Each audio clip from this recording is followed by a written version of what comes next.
Serving fans throughout the Midwest and even more around the world, this is the Show Me Sports Network. The following is an exclusive broadcast property presentation of the Show Me Sports Network and is a high-fidelity, all-digital broadcast. This broadcast is copyright by the Show Me Sports Network for the private use of our audience. Any other use of this broadcast without the Show Me Sports Network's written consent is prohibited.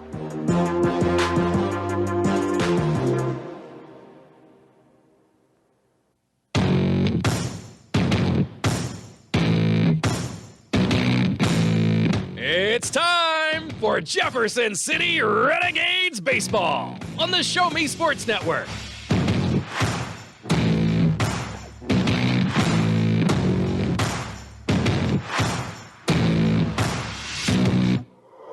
This is the Jefferson City Renegades pregame show on the exclusive home for Renegades baseball, the Show Me Sports Network. We'll recap last game's highlights, set the stage for first pitch, and even get the thoughts of the head coach during the pregame show. All while we get set to bring you the exciting play-by-play action of your Jefferson City Renegades.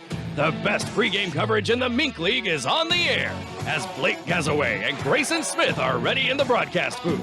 Exclusive pregame coverage of Jefferson City Renegades baseball is brought to you by Centurion Cares, Batteries Plus Bulbs, Avon with Michelle Carty, Storm Pro Contractors, Mossy Oak Properties, Law Office of Russ Swanigan, River Oak Christian Academy, Kathy Rush Remax Realty, Eddie Gaydell Society, Joe Mockins Ford, Riley Automotive, Southwest Dental, Canterbury Hill Winery, The Dugout Sports Cars, Edward Jones, Central Bank, Farmers Insurance, Animal Medical Center, Downtown Chiropractic Clinic, Jefferson Bank, BE Renewed LLC, Poncheros, State Tech College of Missouri, MFA, Hitachi ABB Power Grid, and Han Custom Laser Engraving LLC. You're listening to exclusive coverage of Jefferson City Renegades baseball on the Renegades Radio Network. Now, here's the voice of the Show Me Sports Network and the Jefferson City Renegades Radio Network, Blake Gazaway. And a very pleasant good evening, everyone. Blake Gazaway here with you on the Show Me Sports Network, joined by Grayson Smith as we're just under 10 minutes away from getting our ball game underway here as the Renegades are hosting the Joplin Outlaws in their final homestead, the last two remaining regular season games here for the 2021 season. And really, we got to say there's quite a bit on the line, not to put the pressure on the Renegades, but a lot on the line. The scenarios look like this. They win both games. We play at home for a playoff game on Monday. They split the series or fail to win both contests in any form or fashion. Then we play on the road in Joplin on Monday for the playoff game, as that'll be the wild card playoff round. Then Tuesday will be the divisional playoff round. Rain date on Wednesday in the league championship. Best of 3-game series set for Thursday, Friday, and Saturday. So the guys know what they need to do, and they're capable of doing it. It's just a matter of putting everything together. Yes, you are correct. I mean, I think they have all the talent in the world to do so, and I think it's really vital if they get their home support crowd from here in Jefferson City. So I would love to see a sweep this weekend as they play the Outlaws tonight and tomorrow, and I would love to have a home game here. First playoff game, like you said, I think it'd be great for Jeff City. It would be the first in franchise history to be at home, as they've played in the playoffs, but just haven't ever played at home. So the season matchups has really gone, it's kind of a toss-up as the last time these two teams faced off. That was back on Wednesday, July 14th. That was an 8-6 win. That was on the road at Joplin. They played on the 11th. That's July 11th, Sunday. They lost 6-4 in that contest. And then we back up to the 6th of July. That was a 9-7 loss. Then we back up to the 2nd of July as we're going backwards in chronological order. That was a 6-2 win for the Renegades over Joplin. And then we keep trekking back to the 22nd of June. That was a 7-3 loss. The 20th of June, that was an 11-0 loss. Both of those were home games. That game on the 20th, that was a run-ruled game.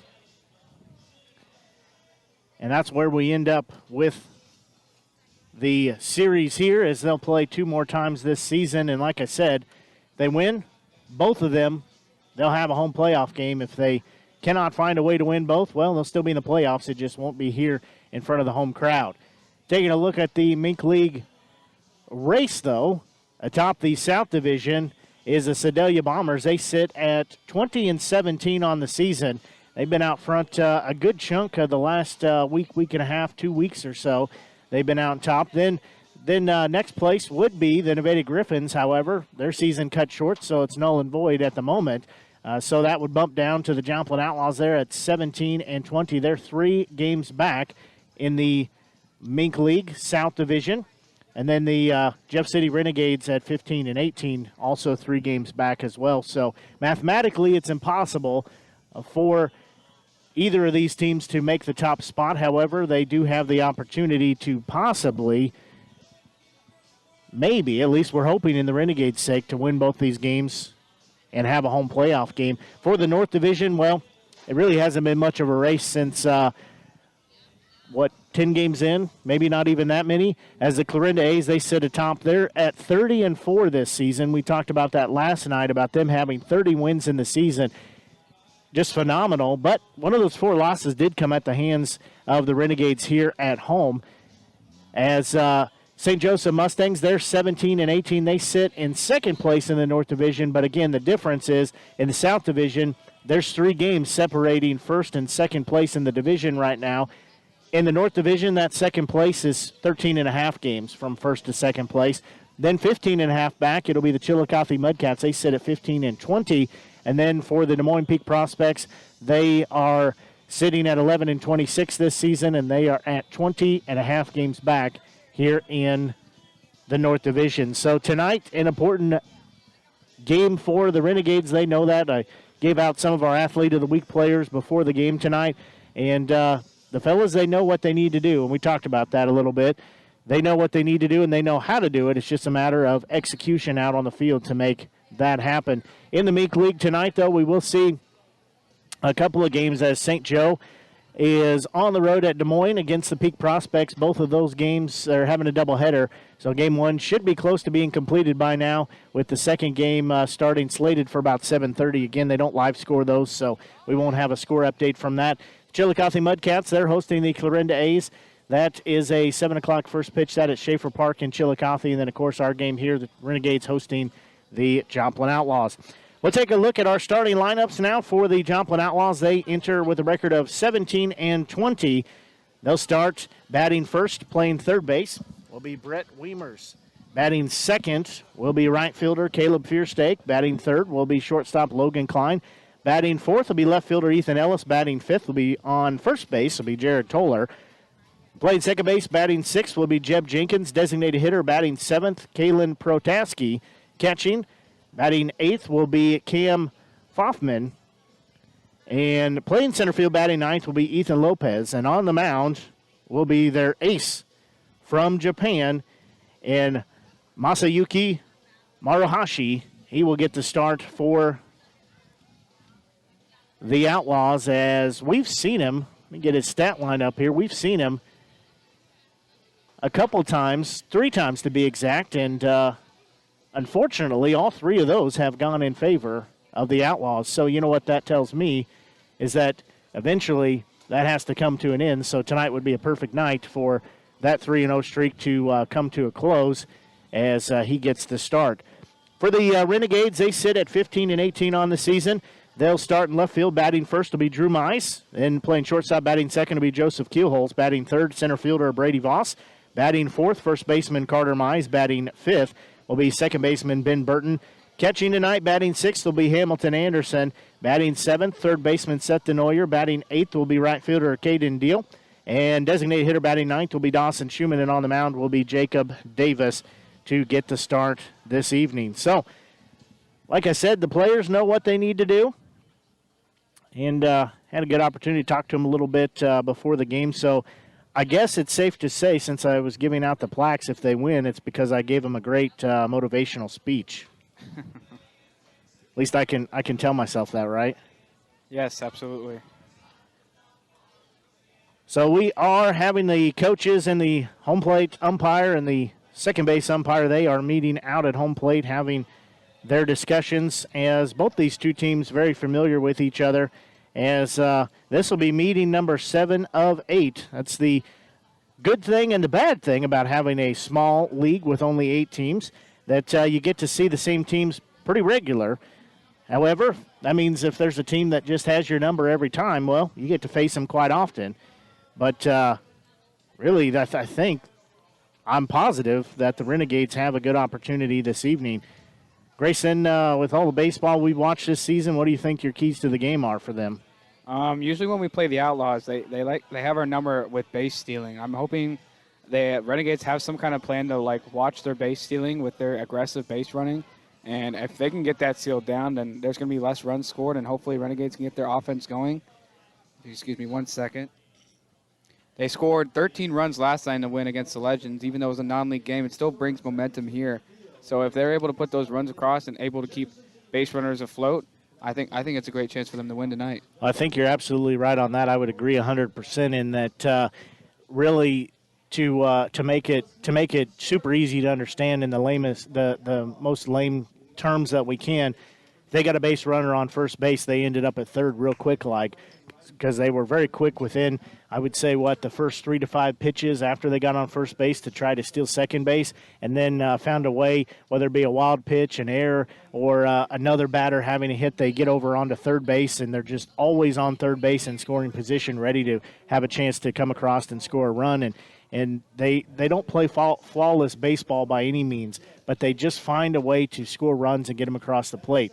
I know in the road series we had with them there a couple weeks ago, where we played them several times over a short period of time there, they had an They had an inside the park home run. They were scoring pretty much regular however they needed to. That was one of the things that we hadn't seen in a long time, to have an inside the park home run.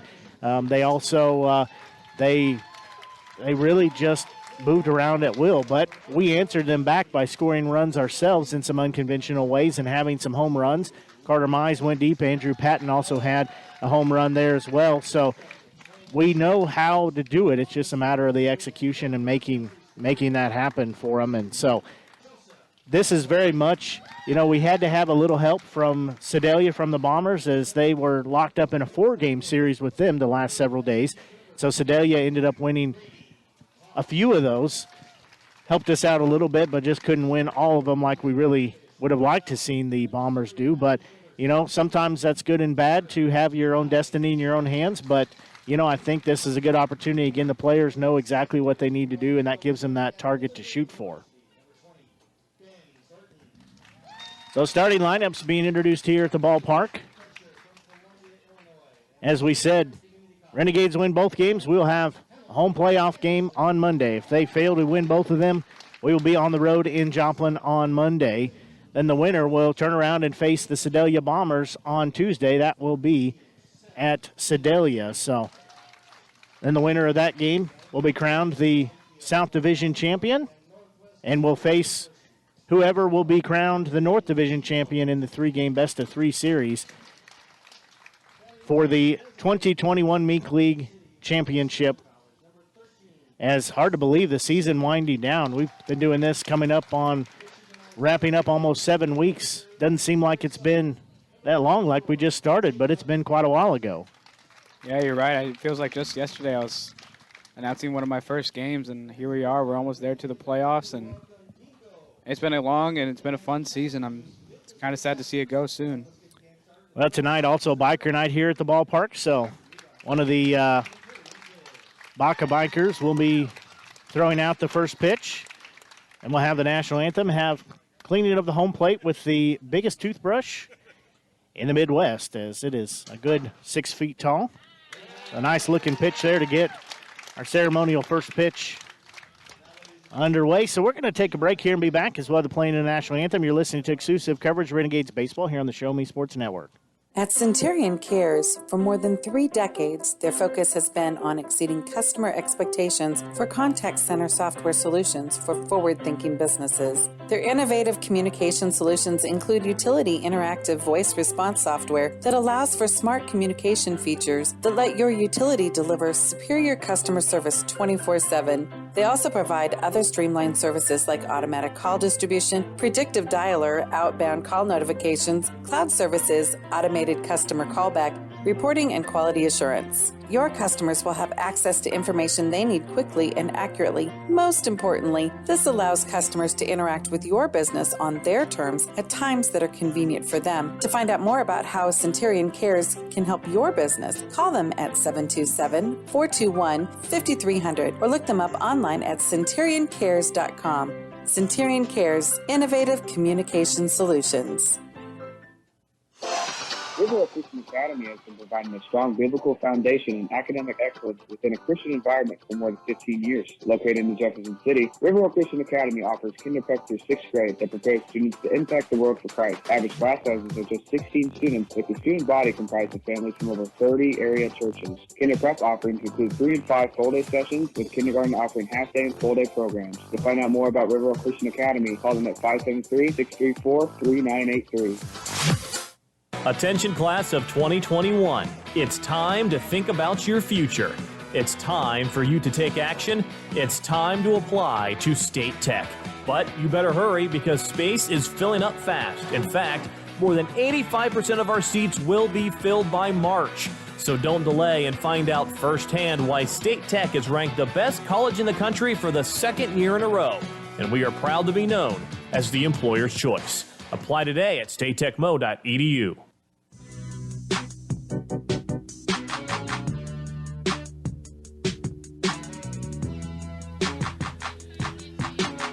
Yeah, the cleaning of the plate has been completed, so we are just about ready for baseball.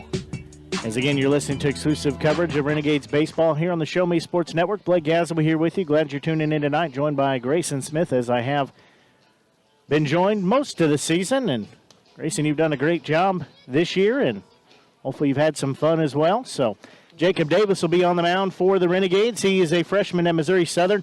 He's from Cairo, Missouri, left-handed pitcher, 6'6", 235-pounder. He's pitched in 7 games. All 7 of those were starts. He's got a 2-3 record with a 2.25 ERA. He has 36 innings of work, which is a lot of business that he has handled. 32 strikeouts, 13 walks, and only given up 26 hits. And he has pitched against the Outlaws. That back on July 2nd, as that was a 6-2 win. That was at Joplin. So this is a pitcher that really has just worked very hard and very well this season. As I said, 36 innings worked for the Renegades. Yeah, Mike D'Amelio putting out one of his best so far in a big game for the Renegades as they're against the Outlaws. And hopefully he can keep up his dominance as he has been so far. Home playoff, we said, game on the line, as leading off will be third baseman Brett Wiemers. Wiemers hitting a 289 this season. He has 33 hits as well as 15 RBIs, so he will dig in. First pitch is a bouncing ball. It's going to be hit to Keyholes. He'll glove it, shortstop, throw to first base in timeout number 1. Only need 26 more of those to go. Pretty easy way to get the game started. Just a quick ground ball. And gets the pitcher rolling soon. So that goes as a 6-3 put out for out number 1. Now right fielder Caleb Fierstein will step in. He's hitting a 392. He has 29 hits, over 74 at bats. He has only played in 20 games for the Outlaws. First pitch to him, called strike 1. As it works out for the Renegades, they get an opportunity to have some of their aces. Not that all their pitchers, I don't mean that all of them are not aces, but have an opportunity to get some of those good quality starts from them here when they've got to win both of these games to secure the home playoff game. That pitch was outside, evens the count, 1 ball, 1 strike. Next offering, that one just a bit upstairs. That makes it 2 balls and 1 strike. Working quickly on the mound is Davis. 2-1 offering. That's a well-hit ball, and that's going to be into the gap in right center field. And on to second base, diving in is Fierstein, and he'll be safe with a 1-out double. So he's got the first hit of the ball game for the Outlaws. Now stepping in will be shortstop Logan Klein, as Klein hitting a 301 He's got 34 hits and 113 at-bats. He's played in 33 games. So he has only missed 4 games for the Outlaws this season. Does have 29 strikeouts, 21 walks, has 26 RBIs. So runner on second base. Davis will check the runner twice. Third time he'll look in. Long look in this time. Now the first offering, that one inside and downstairs, ball 1. As Hamilton Anderson comes out looking to throw to second base if needed. And Renegades sit at 15-8 on the season. Outlaws sit at 17-20. Really, right now, records don't matter. What matters is this 2-game homestead here for the Renegades. Closes out their regular season. That 1-0 pitch, that one misses up high. That'll make it 2 balls and no strikes. That pitch just barely missing. I think that could have honestly been a strike, too. So Davis will look back in. He'll check the runner. His 2-0 offering, that one downstairs. That makes it 3-0.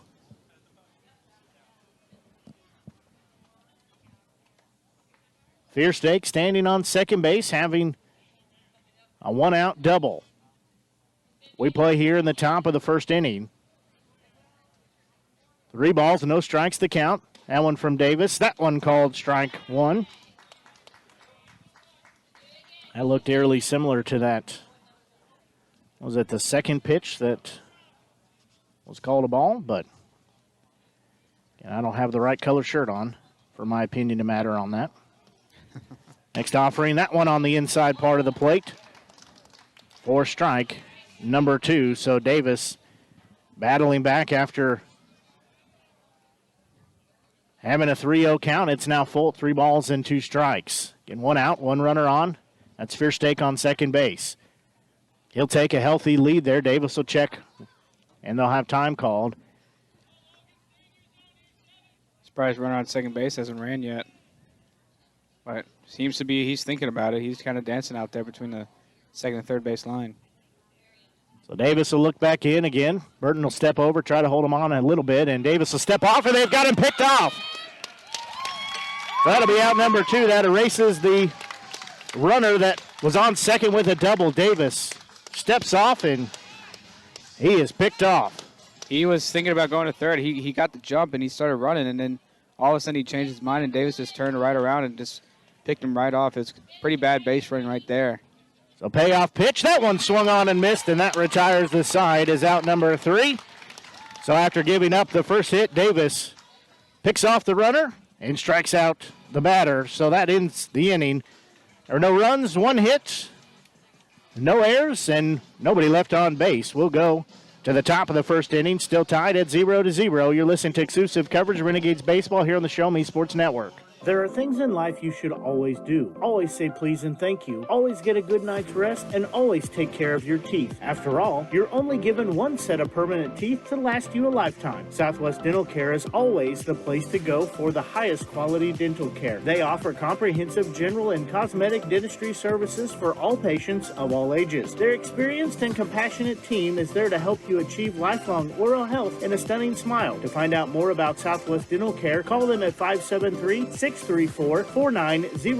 or visit southwestdentalcarejc.com. To get the best smile in town, you must dash to Southwest Dental Care. As a former veteran, for 2 years I tried to get my disability and nothing worked. Then I called Wes Swinigan, and he got the results that I really needed. I hear stories like this all the time where people are overwhelmed with the system. As a former Social Security attorney, I will help you get the benefits that you deserve. Russ Swanigan lives and works in mid-Missouri, and he's here to help you.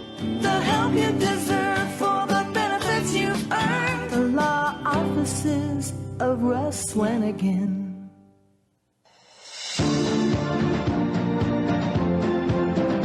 We'll go to the bottom of the first inning. Renegades get out of the slight jam they had. See 3 batters. Retired 3 batters. As on the mound for the Outlaws getting the start will be Masayuki Maruhashi. He is from Japan. I think I said Tokyo earlier. I apologize, but he's from Japan. He's a right-handed thrower, a sophomore at Highland Community College. He's has 6 games worked, only started 1, has a record of 1-0, a 3.00 ERA with 1 save, 12 innings of work, 12 strikeouts, 12 walks, giving up 3 hits. As left fielder Drew Mize will lead off the game. Mize from O'Fallon, Missouri, 6 foot, 185-pounder, right-hander across the board. He's a sophomore at SIU Edwardsville. First offering to him, that one downstairs, ball 1. 12 innings of work for Maruhashi and only 3 hits. That's pretty good in my book. I agree. 1-0 offering on its way. That one upstairs, a bit outside, ball 2. The only concerning thing for him would be 12 innings pitched, but he has 12 walks as well. He has given up the free base pretty regular. 2-0 offering. That one's going to be fouled back. The Mize will be still ahead in the count, 2 balls, 1 strike, as he's the leadoff batter. In the on-deck circle will be shortstop Joseph Keyholes, and center fielder Brady Voss will be due up after that. As Mize hitting at 292, that one sliced off the catcher, so that will be strike number 2. Mize hitting a 282 rather, instead of a 292. He's hitting 282 coming into the game with 11 hits. 39 at-bats. He's only played in 11 games. Does have 1 home run, 4 RBIs, 7 walks, 1 hit by pitch, 10 strikeouts. Has 4 stolen bases. So he will step back in. Count even at 2 balls, 2 strikes. Maruhashi gets the sign he's looking for. Right-handed delivery's on the way. That one downstairs, so we'll go full at 3 balls and 2 strikes. Trying to get him to chase one away from him, but got too far out of the zone. So the payoff pitch on the way. Mize will foul that one out of play, so we'll do it again. Good crowd has made their way out here to historic Ernie Vivian Field in Jefferson City. Just waiting on that sun to go down. 3-2 offering, again on its way, that one upstairs, so leadoff walk to Mize. We rewind, about 3 minutes ago? What were you saying? I was just about to say that. Just how he's been walking a lot, and we show the leadoff walk here. That's okay. We'll take it. Stepping in will be shortstop Joseph Keyholes. Keyholes from Bonnets Mill, Missouri, 5'11", 195-pounder, left-handed batter, right-handed thrower, freshman at Northwest Missouri State. He comes in hitting a .333, leading the team right now with 31 hits, 22 ribbies. That's tied for a team lead. He's going to hit that one into right field, and right fielder's going to track it down. So that is out number 1. He hit that first pitch real hard, but pretty unlucky that was it went right towards the right fielder. He only had to move a couple steps. So now center fielder Brady Voss will step in. Voss from Lake St. Louis, Missouri, 6 foot, 175-pounder, right-hander across the board, a sophomore at Missouri S&T. Voss coming in hitting an even 200. He's got 15 hits in 75 at-bats, played in 20 games, has 13 walks, and a Meek League leading 13 hit by pitch. That's why we call him Mr. HBP. So first one in there for called strike 1. As Mize on first base, 1 out here in the bottom of the first inning. In the on-deck circle, that's first baseman Carter Mize. Maruhashi will look over and check on first base. Now the 0-1 offering, that one on the bottom part of the strike zone, called strike 2. We haven't seen Voss hit by a pitch in a while. Voss will be down in the count. Now throw over to first base. Mize back safely. Kind of a half-hearted tag applied by Toller over there because Mize was back safely. Maruhashi again looks in. 0-2 offering, that one in the dirt. Mize is going to go to second base. He's in there safely. His throw was high. He would have beat it anyways. Mize giving the Outlaws a taste of their own medicine. Stealing a pitch and only on a 1-2 count. Oh, just thinking that. Is the Outlaws set a franchise record for stolen bases. It was double digits. It was either 10, 11, or 12. I can't remember exactly several weeks ago. That one's going to be fouled out of place, so we'll do it again. They set that as they were playing at home. We were on the road there, and they set that. So, as you said, kind of getting a taste of their own medicine at Joe Becker Stadium in Joplin. 1-2 offering on the way. That one's going to be in on the hands, and Voss will pop it up. As center fielder is going to come in, still coming in, he'll make the grab for out number 2. So now stepping in, it'll be first baseman Carter Mize. As Mize from St. Louis, Missouri, 6'2", 200-pounder, a left-hander across the board junior at Missouri Baptist. Mize hitting a .301, entering the game today. He has 37 hits. That's a team tying total. He's played in 35 games. That's 123 at-bats. He has 19 RBIs, 5 home runs. That is tied for a team lead. 17 walks, 2 hit by pitch, 28 strikeouts is his line. So 2 outs, runner on second base. Maruhashi will check twice on the runner. That one outside, ball 1. That is brother Drew Mize on second base to Carter Mize, who is at bat. So 1 ball, no strike to count. In the on-deck circle will be second baseman Ben Burton. Again, 2 outs here. Bottom of the first inning. Maruhashi checks twice on the runner on second. That one upstairs, outside, ball 2. Mize was already walked. That's Drew, as he was walked from the leadoff batter position. Then he stole second base. Last at bat. 2-0 offering. That one's going to be a well-hit ball to center field. Left fielder going. It's over his head, and that'll give the Renegades a 1-0 lead. As Mize will be in at second base with an RBI double. Great piece of hitting there by Carter Mize. He just takes an outside fastball and he just hits it straight in the left field, right off the wall, right by the white banner ad that's out there. Just one hops off the wall. Well, that's exactly what they have to do. If you look at the games they've won against Joplin, it's because they've scored runs early and then never let off the gas and continued to add a few more. So the Renegades have the 1-0 lead here in the bottom of the first inning. Ben Burton will step in now as Burton at his line in just a minute. Burton from Wellsville, Missouri, 5'10", 175-pounder. A pitch on the outside corner for strike 1. Right-handed batter, right-handed thrower is Burton. He's a freshman at Lindenwood. So he steps in here. He's hitting a .268 this season, 19 hits. That one misses outside, evens the count at 1 ball and 1 strike. Burton having 11 RBIs, 13 walks, 2 hit by pitch. Be a good time to add to his RBI total for the season.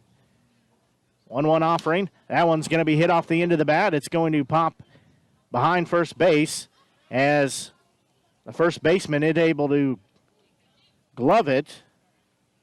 They are going to call time because, nope, they're going to say foul ball, so we'll reset as he caught it and dropped it. That's kind of one of those, how much does it take to have possession?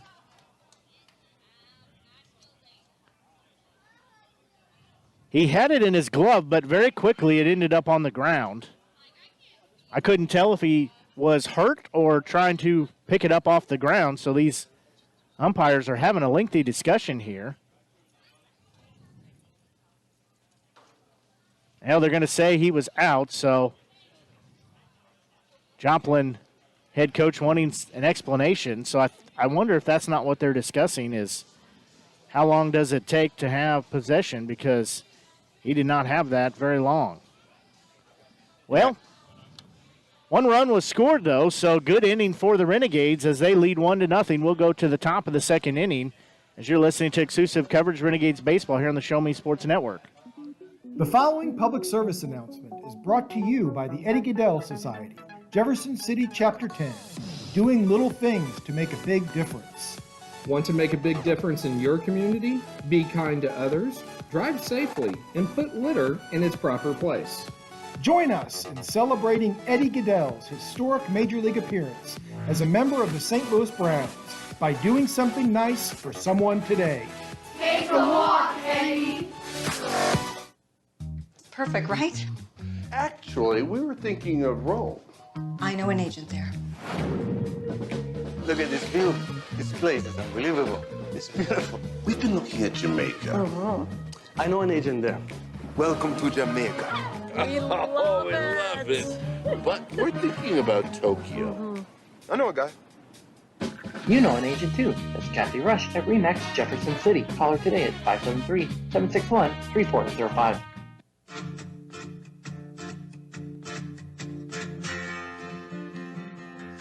We'll go to the top of the second inning as the Renegades have an early 1-0 lead. They'll send hitters 4, 5, and 6 will the Outlaws. That'll be left fielder Ethan Ellis stepping in. He's a right-handed batter. First offering to him. This is just upstairs, ball 1. As Ellis, find him on the list here. He's hitting a .295 this season. That one called strike 1. So Davis even the count and 1 ball and 1 strike. And Renegades lead 1-0 here in the top of the second inning. That pitch upstairs. That takes it 2 balls and 1 strike. Ellis will step out. Now he'll step back in. 2-1 offering.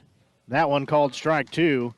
Ellis thought about pulling the trigger, but decided to hold off on it. He's rewarded with it, called strike 2. Davis has a strikeout. He's looking for strikeout number 2. 2-2 offering. That's a bouncing ball. Tough play for Keyholes. He'll glove it and mishandles it. It was going to be a tough play anyways, so that will be a leadoff. We'll see if they call it a hit or an E6. First baseman Jared Toller will step in now. I'd assume they would call that a base hit. Toller hitting a .245 this season. He's got 26 hits and 106 at-bats.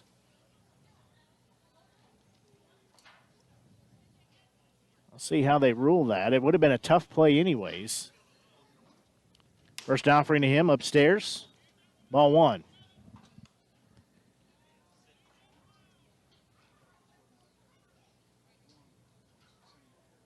They are going to award that as a hit. So Davis will check the runner on first base. 1-0 offering. That one's going to be a well-hit ball into right field. That's going to get down. And that'll send at least the runner to third base. They do a nice job of cutting off the ball. So Ellis will be on third base.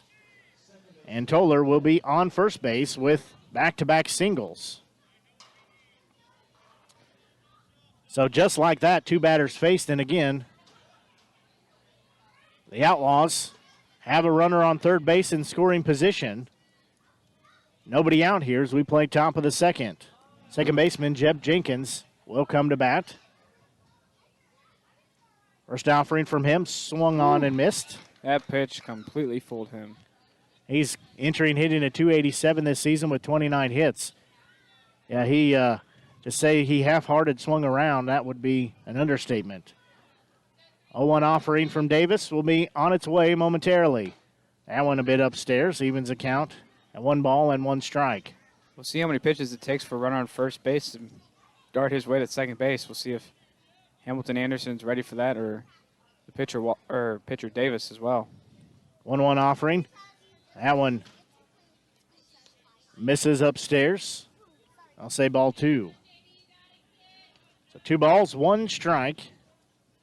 Runners on the corners. Renegades lead 1-0 here in the top of the second inning. 2-1 offering. That one swung on and missed. That was a good-looking pitch right there, just straight down central.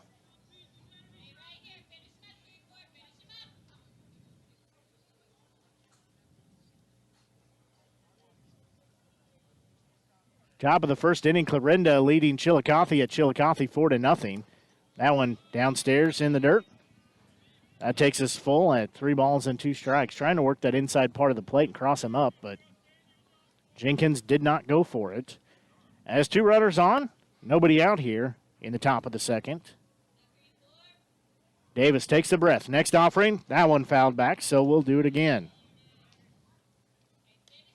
Just shy of 7:30 here on the Show Me Sports Network.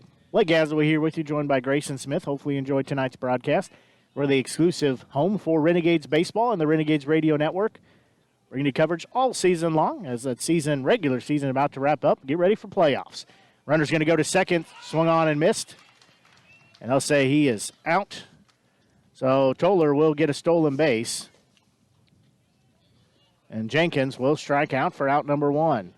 Now designated hitter Kalen Protaski will step in as Protaski hitting a 175 this season. He's only got 11 hits, but he's only played in 20 games. That's 63 at-bats.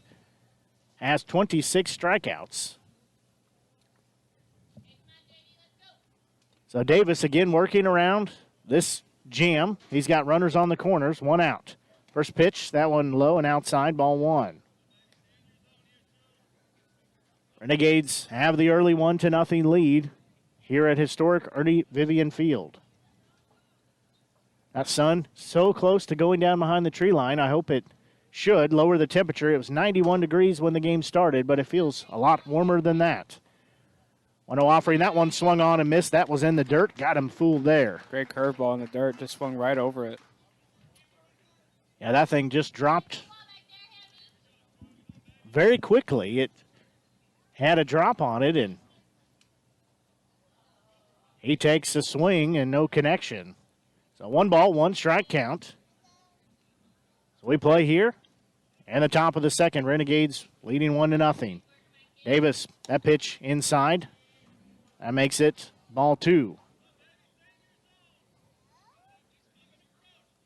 In 2 balls, 1 strike to count, 1 out.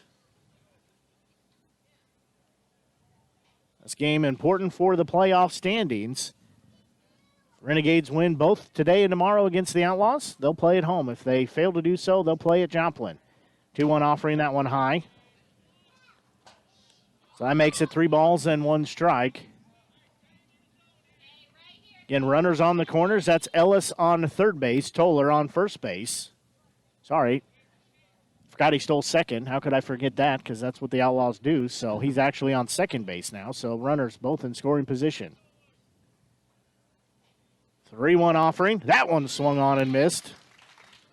That takes us full at 3 balls, 2 strikes. And Davis being very deliberate here in what he's doing. So he will look back in as Protaski finally steps back in. Again, right-handed batter. He was taking his time right there. Payoff pitch, swung on and missed in the dirt for strikeout number 3, but out number 2. Back-to-back strikeouts for Davis after he let the first 2 get aboard. So this will be Cam Fafman. He is catching tonight's game. Fafman hitting at 138 this season, only has 8 hits. He's only played in 19 games, but that's 58 at-bats. So 2 outs here. Davis looking to get out of the jam and retire this batter. That one just misses, low ball 1.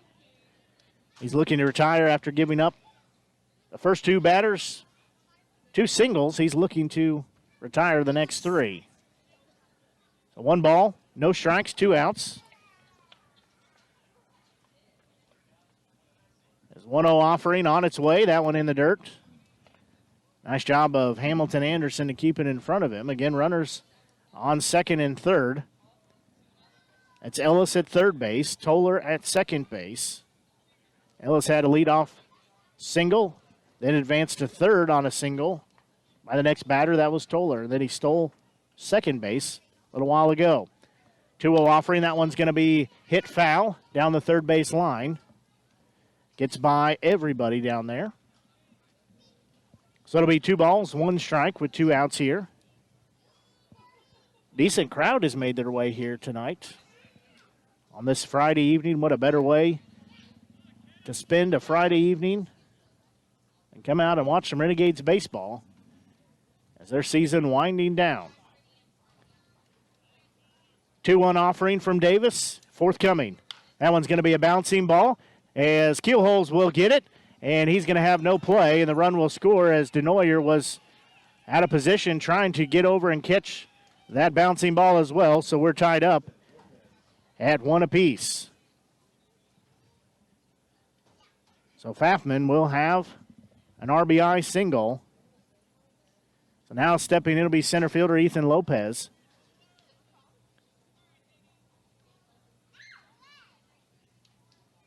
Lopez hitting a 197 this season. So again, runners on the corners here. That pitch on the outside part of the plate for called strike one.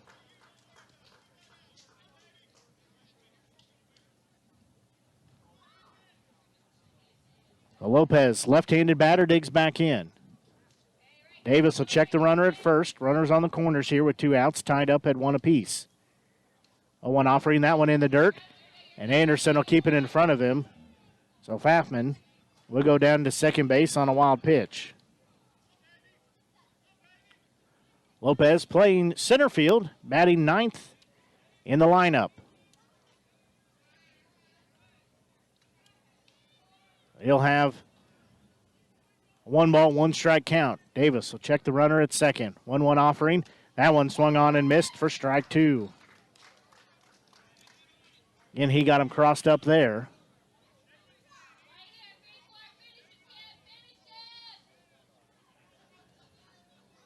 So 1-ball, 2-strike count. We're tied at 1 apiece here in the top of the second. 2 outs. That one just misses outside. Evens it at 2 balls and 2 strikes. That had some movement on it there. Yeah, he's showing great movement on his breaking balls tonight. So runners on second and third base for the Outlaws. 2-2 offering. That one upstairs and outside. That takes us full. 3 balls and 2 strikes. So Davis looking for the strikeout. He can get out of the inning, only giving up 1 run. Davis's payoff pitch on the way. That one inside, so he walks. The bases loaded. So Lopez will jog on down to first base. We'll go back to the top of the lineup.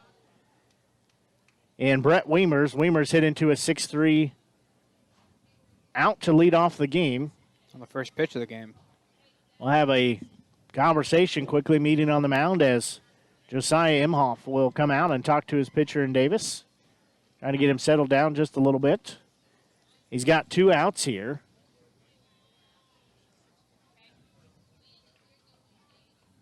But he faces the top part of the lineup here as we play in the top of the second inning. 1 run, 4 hits, no errors for the Outlaws. 1 run, 1 hit, 1 run, 1 hit, no errors for the Renegades. So bases loaded here as Davis has 2 outs looking for out number 3. The good thing is there's an out at any base now. So they just got to produce a ground ball from Wiemers or go for the strikeout. So bases are loaded here. Wiemers steps in on the right-hand side of the plate. First offering from Davis. That one down central, called strike 1. I think he was pretty much planning on taking that first pitch all the way.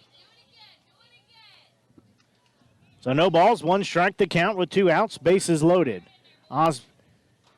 Davis looks in. He'll check the runner second quickly. Now that pitch, that one called strike 2. So Davis 1 strike away from leaving the bases loaded and getting out of the inning. Only giving up 1 run, but it could have been more. No balls, 2 strikes, 2 outs. Davis looks in. He gets the sign. His next pitch, that one's going to be a high fly ball. As coming in and going out, that's going to be caught by Burton for out number 3. So the Outlaws were able to plate 1 run, but they leave the bases loaded and certainly could have been more. But Davis does a nice job to get out of the bases loaded jam.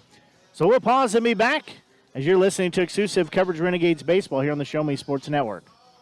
Haven't seen an Avon brochure in quite some time and running out of some of your favorite makeup, fragrances, or skincare products? No need to worry. Avon representative Michelle Carty has got you covered. Michelle can consult with you on the newest line of products, as well as get those that have become your must-haves. You now have the opportunity to shop online 24/7 from the comfort of your own home and have your order shipped directly to your front door. To see how Michelle can help you out, find her on Facebook by searching Avon Carty. Live beautifully with Avon. Riverwalk Christian Academy has been providing a strong biblical foundation and academic excellence within a Christian environment for more than 15 years. Located in Jefferson City, Riverwalk Christian Academy offers kindergarten through 6th grade that prepares students to impact the world for Christ. Average class sizes are just 16 students, with the student body comprised of families from over 30 area churches. Kinder prep offerings include 3 and 5 full-day sessions, with kindergarten offering half-day and full-day programs. To find out more about Riverwalk Christian Academy, call them at 573-634-3983.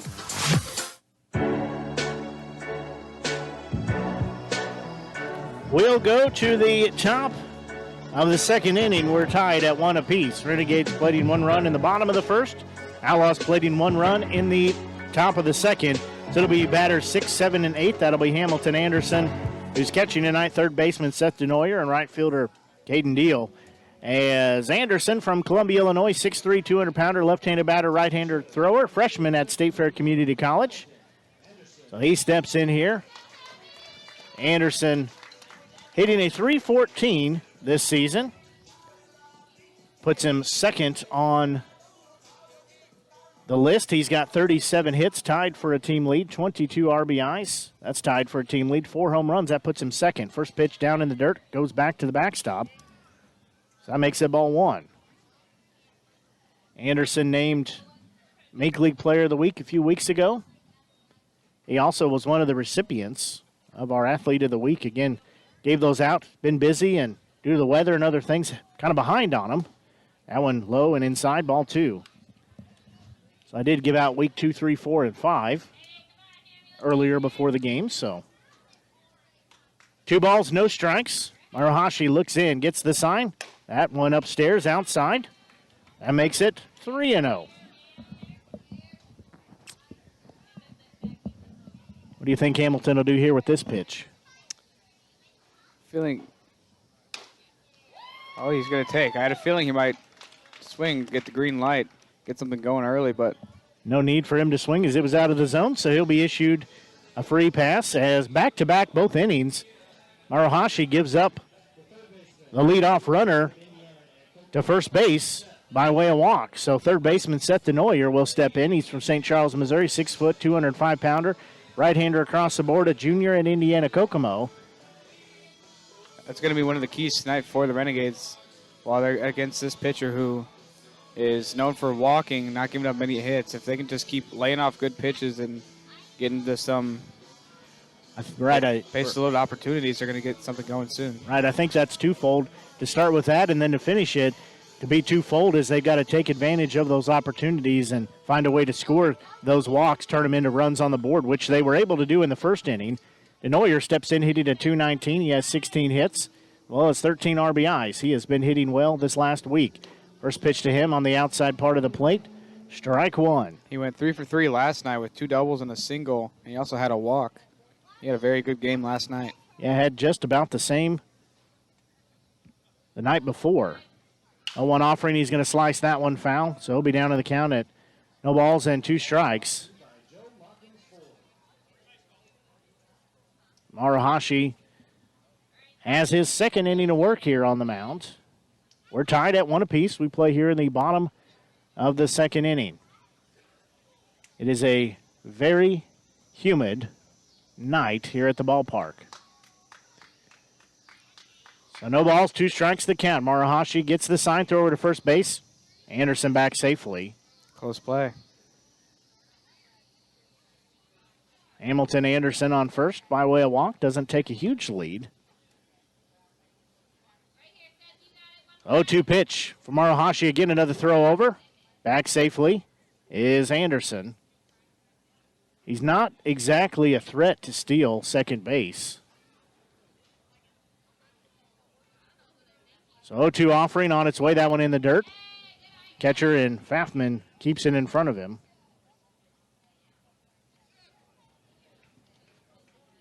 So 1 ball, 2 strikes the count. In the on-deck circle will be right fielder Caden Deal.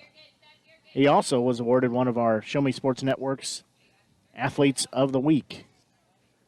That was clear back from week 2 of the season. Hamilton Anderson had week 3. Again, got kind of behind on those with everything going on this season. It has been a busy last almost 7 weeks. So DeNoyer will dig back in. Again, right-handed batter.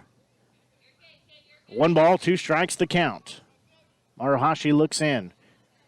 Right-hander's pitch is on its way. That one in the dirt. Again, nice job of Fafman to keep it in front of him.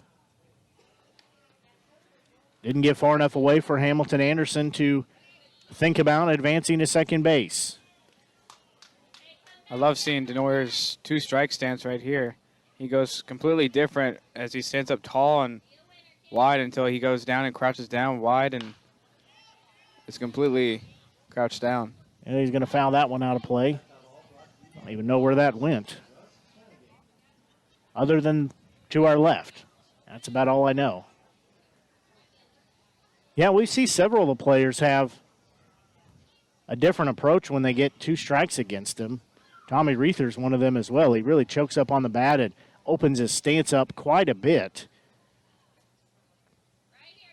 So DeNoyer even at 2 balls, 2 strikes. No out, runner on first. He's going to slice it. It's going to go into right field, and it's going to be caught, though. Didn't quite go as far as I thought it would, as it was caught by Jenkins at second base.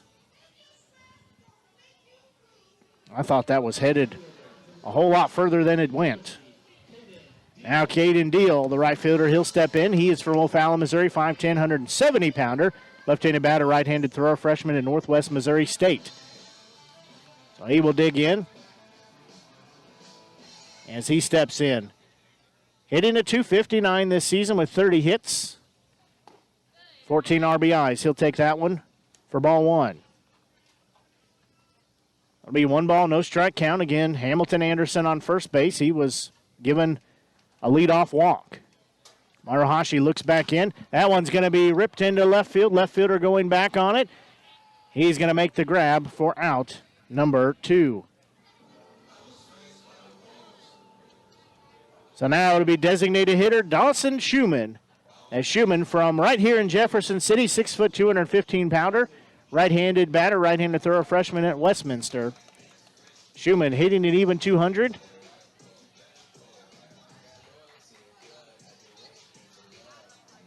He comes in with 4 RBIs. To his credit, has 3 walks. First pitch to him, called strike 1. So he'll be down in the count at no balls and 1 strike. 2 outs here, runner on first base, tied at 1 apiece. Maruhashi looks in, gets the sign. Next pitch, that one's going to be hit a mile in the air. First baseman coming over, making the grab. That is Toller for out number 3. Well, they were unable to do what we said they needed to do and take advantage of those free bases that Maruhashi was giving out. So in the inning, there were no runs, no hits, no errors, and 1 left on base. We'll go to the top of the 3rd inning as we're tied at 1 apiece. You're listening to exclusive coverage Renegades baseball here on the Show Me Sports Network. At Centurion Cares, for more than 3 decades, their focus has been on exceeding customer expectations for contact center software solutions for forward-thinking businesses. Their innovative communication solutions include utility interactive voice response software that allows for smart communication features that let your utility deliver superior customer service 24/7. They also provide other streamlined services like automatic call distribution, predictive dialer, outbound call notifications, cloud services, automated customer callback, reporting, and quality assurance. Your customers will have access to information they need quickly and accurately. Most importantly, this allows customers to interact with your business on their terms at times that are convenient for them. To find out more about how Centurion Cares can help your business, call them at 727-421-5300 or look them up online at centurioncares.com. Centurion Cares, innovative communication solutions.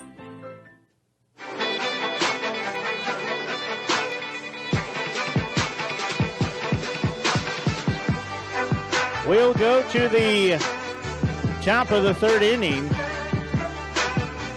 as we're tied at 1 apiece. Davis still on the mound for the Renegades, as it'll be hitters 2, 3, and 4 will come to plate for the Outlaws. That'll be right fielder Caleb Fierstein, shortstop Logan Klein, and left fielder Ethan Ellis. Fierstein had a double, then was picked off at second base. He will lead off top of the third inning.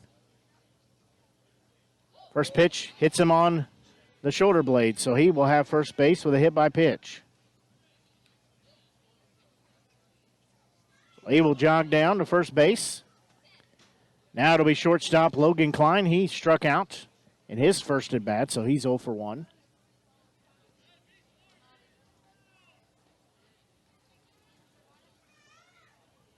Chillicothe trailing as they host the Clarinda A's. A's lead 5-1. That's bottom of the second inning at Schaefer Park. Only other Mink League game, St. Joseph Mustangs on the road at Des Moines Peak Prospects. That pitch upstairs, ball 1. Should say only other game beside ours here, which is tied at 1 apiece. So we play top of the third inning. Klein will dig back in on the right-hand side of the plate. 1 ball, no strike count. Next offering from Davis. He'll check the runner, throw over to first. No tag applied by Mize. Back safely was Fierstein.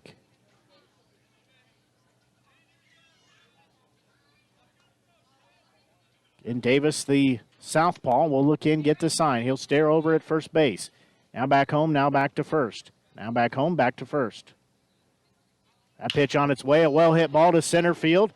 Voss is going back on it at the warning track. He'll make the grab, and they're going to throw over to first base. The throw looks pretty close, and it's just offline. Almost a bullet delivered by Voss. Still gets a good hand from the crowd as he just about had Fierstein off of first base. Ethan Klein will step in. He had a single last inning in his only at bat, so he's 1 for 1 and did end up coming in and scoring the only run so far for the Outlaws. So again, Fierstein on first base, 1 out. Ellis in the right-handed batter's box. First offering from Davis. That one upstairs, a bit outside. Ball 1. Hamilton Anderson comes up looking ready to throw down to first base, but did not. 1 ball, no strike count. Again, 1 out here in the top of the third inning. Davis again checks on the runner at first base. Now the throw over. Again, no tag applied. As Fierstein back safely.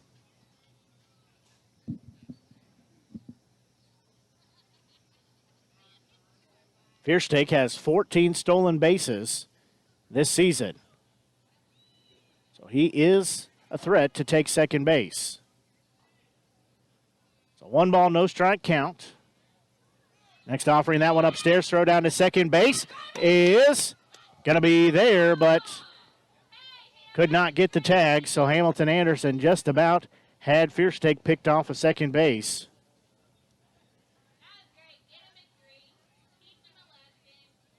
Fierstein did lose his helmet in the process. That was a close play.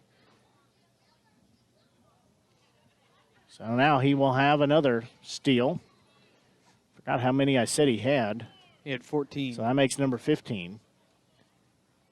So Davis checks the runner at second. 2-0 pitch. That one's going to be fouled out of play. So that'll make it 2 balls and 1 strike. 1 out here. Runner on second base. We're still tied at 1 apiece. Here's we play in the top of the third inning. And Davis looks in. He'll check the runner on second. A second look in. 2-1 offering. That one upstairs and a bit inside. So that makes it 3 balls, 1 strike. Again, as we said, this game important, as the Renegades have to win 2. They have to close out their final homestand with 2 wins over the Outlaws in order to play a home playoff game. That one inside, and they're going to say it did graze Ellis on the way by. Well, they might have gave him a walk, actually. I think that was ball 4. Yeah, it was. It was close to him, though. So now it'll be runners on first and second. First baseman Jared Toller will step in. He had a single in his last at bat, had a stolen base to second, and got stranded at third base. So 2 on, 1 out. First offering to him. That's going to be a little nubber. That's going to drop into center field as over Keyholes' head. And we're going to have bases loaded again with 1 out.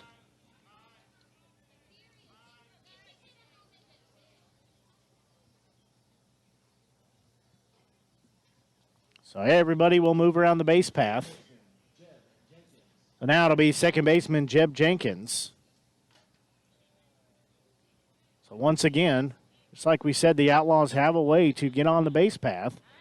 Seems like, I said it in pregame, they always have a runner in scoring position some way, somehow. Some way, somehow. Jenkins was a strikeout victim his last time up. First pitch upstairs, ball 1.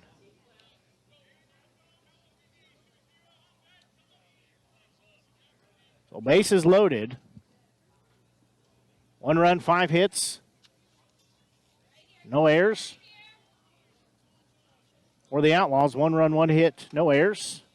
For the Renegades, that one upstairs, ball 2.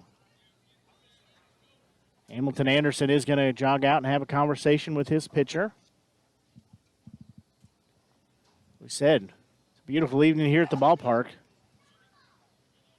Still a warm evening, though. It's 86 degrees here at the ballpark. Started off at 91 when the game started. So Davis will look in. 2 balls, no strike count as Jenkins has the bases loaded.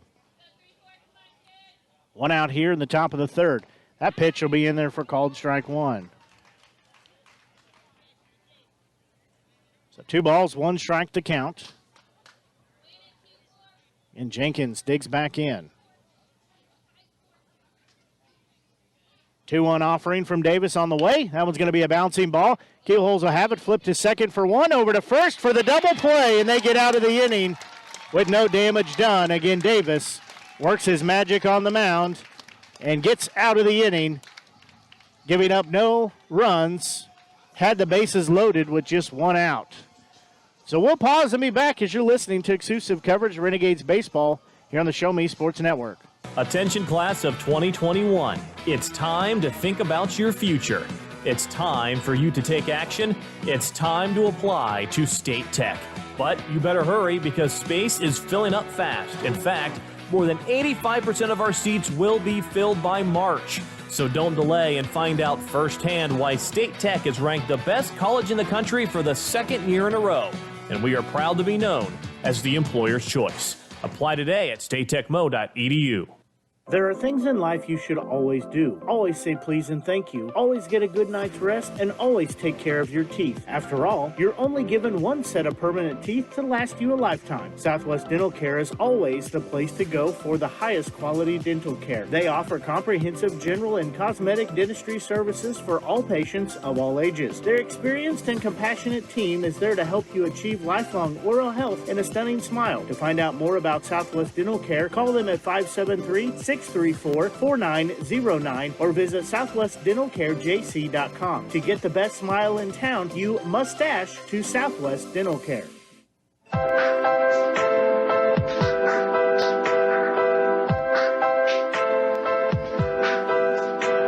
We'll go to the bottom of the 3rd inning.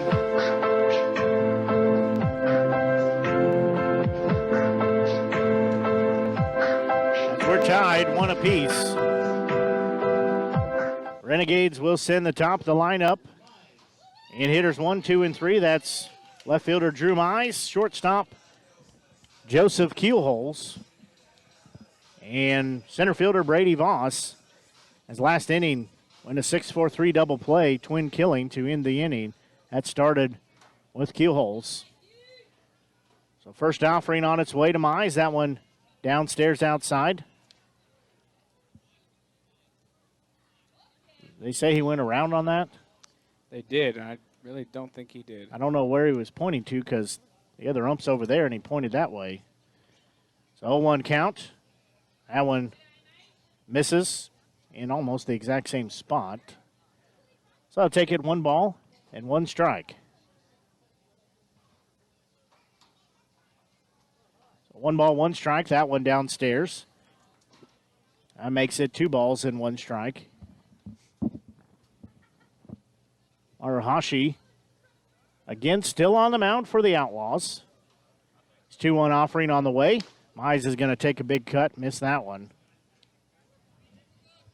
So that'll make it even at 2 balls and 2 strikes. Head coach for the Renegades, Mike D'Amelia, in the third base coach's box. 2-2 offering. That one outside will go full. And 3 balls and 2 strikes. We got to see something last night in the game that we haven't seen all season. And Mike D'Amelia stepped up to have an at-bat. So payoff pitch on its way, swing and a miss. And that'll be out number 1. Now stepping in, shortstop Joseph Keyholes. He flew out to right field his first time up. Yeah, I think everyone here at the ballpark was pretty surprised to see Mike D'Amelia grab a bat and suit up. Didn't last very long. I think first or second pitch, he grounded right back to the pitcher, but it was still pretty fun to watch. Yeah, the Renegades taking on the Jeff City Legends last night. Second time they played them in 3 days, but third time this season. Keyholes will take the first one for called strike 1. I had a fun time at the ballpark. It's part of Fan Appreciation Homestead. Also, Josiah Imhoff also pitched and batted around. He played for the Legends squad. 0-1 offering, that one down in the dirt, inside, evens it a 1 ball, 1 strike. Again, D'Amelia, he said, first or second pitch swinging, hit it back to the pitcher who threw over to first base. But it was a fun time. Mirahashi will shake off the first sign, likes the second. 1-1 offering, that one fouled straight back. So we'll go 1 ball, 2 strikes to count. Into the on-deck circle, center fielder Brady Voss. If he could get on or Keyholes, that would send first baseman Carter Mize to bat. Keyholes hit an absolute laser in his first at bat on the first pitch. We'll see. He was pretty on that last foul ball. Let's see if he can do something with 2 strikes. Well, he's going to swing at that one. That was low. Strikeout number 2 of the inning. He will not. That will make 2 down as we play here in the bottom of the 3rd inning. Again, tied at 1 apiece. Center fielder Brady Voss will step in. He flew out to the center fielder in his first at bat. His only at bat so far tonight. As we're straight up 8 o'clock here on the Show Me Sports Network. Blake Gazzo here with you, joined by Grayson Smith. First one, swing and a miss for strike 1.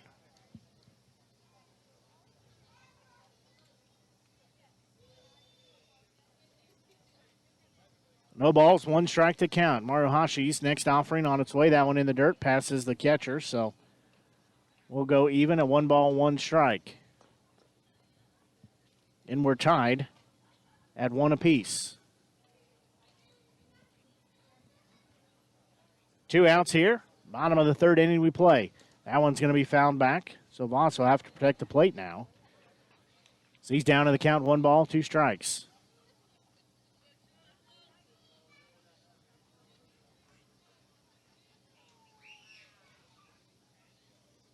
Voss digs back in, right-handed batter. That one's going to be swung on in the dirt. They're going to say he fouled it off, though. So he is still alive.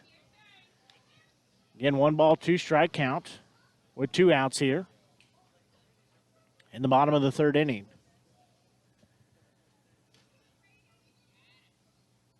Voss digs back in. 1-1 tie so far here at historic Ernie Vivian Field. Arahashi's next offering. That one's going to be sliced. Foul. Not sure what everybody was hooping and hollering about. Yeah, not sure either. I don't know where that went. So again, we're still at 1 ball, 2 strikes to count. The next offering on its way. That one bounces across home plate. Arahashi, we've seen him said a couple times, he always has a problem with that hat. He knocks it off of himself at least a half a dozen times throughout the game. So 2 balls, 2 strikes, 2 outs. Next pitch to Voss. Again, that one in the dirt. The mechanics are not working real well as that hit off the catcher. That is Fafman. Maruhashi, though, has checked both of those balls into the dirt in front of home plate.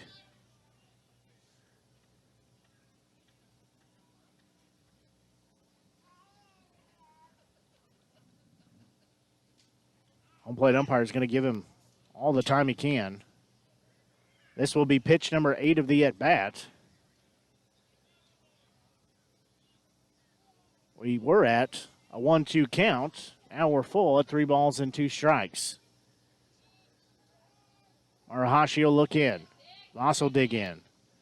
Payoff pitch on its way. That one in the dirt outside, so Voss has issued a free pass. So he'll jog on down to first base, and now stepping in first baseman Carter Mize. He had an RBI double in his first at-bat. That's how the Renegades took an early 1-0 lead. So we could see Voss moved around the base path here if Mize can get a hold of one. Better yet, we see him hit a nuke out of the park and give the Renegades the lead back. He has a team tying 5 home runs, him and Patton. That first pitch, that one in the dirt. As Voss will go to second base. Now a single can score Voss from second base. Like I said, that's something that's important in my keys to the game for the Renegades is, you talked about it, Maruhashi gives up walks. The Renegades have to take advantage of those and produce those walks into runs on the board. So far, they are 1 for 2 on putting runs up via a walk. So 1-0 offering to Mize on its way. That one misses upstairs. That makes it 2-0. Ben Burton will be in the on-deck circle for the Renegades. We're tied 1-1 here in the bottom of the 3rd inning. 2 outs, runner on second base. That's Voss. Mize at bat, 2-0 offering. That one called strike 1. So Mize will dig back in. That's 2 balls, 1 strike count. Maruhashi's next offering. That one bit upstairs and outside. Ball 3.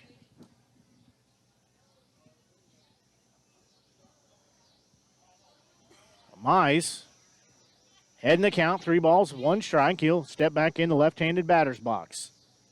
Voss on second base. That pitch downstairs, so back-to-back walks given up by Maruhashi. So now it'll be second baseman Ben Burton. He flew out to the first baseman in his only at-bat. So he has 2 on with 2 outs here. Still tied at 1 apiece. Hamilton Anderson in the on-deck circle. Maruhashi checks the runner at second. First pitch to Burton. That one outside. Ball 1. 4th walk issued of the game by Maruhashi. That brings the season total to 16. 1-0 offering. That one outside. Ball 2. Boy, wouldn't it be something if he were to walk Burton here and load the bases up for Hamilton Anderson? That's some trouble if you've ever seen it. So 2 balls, no strikes. That one way outside. That makes it 3 balls and no strikes. Maruhashi struck out the first 2 batters and has since walked the next 2. So Burton digs back in. 3-0 offering for Maruhashi on the way. That one called strike 1. You almost expected that to happen. Yeah, he was bound to throw a strike again sometime.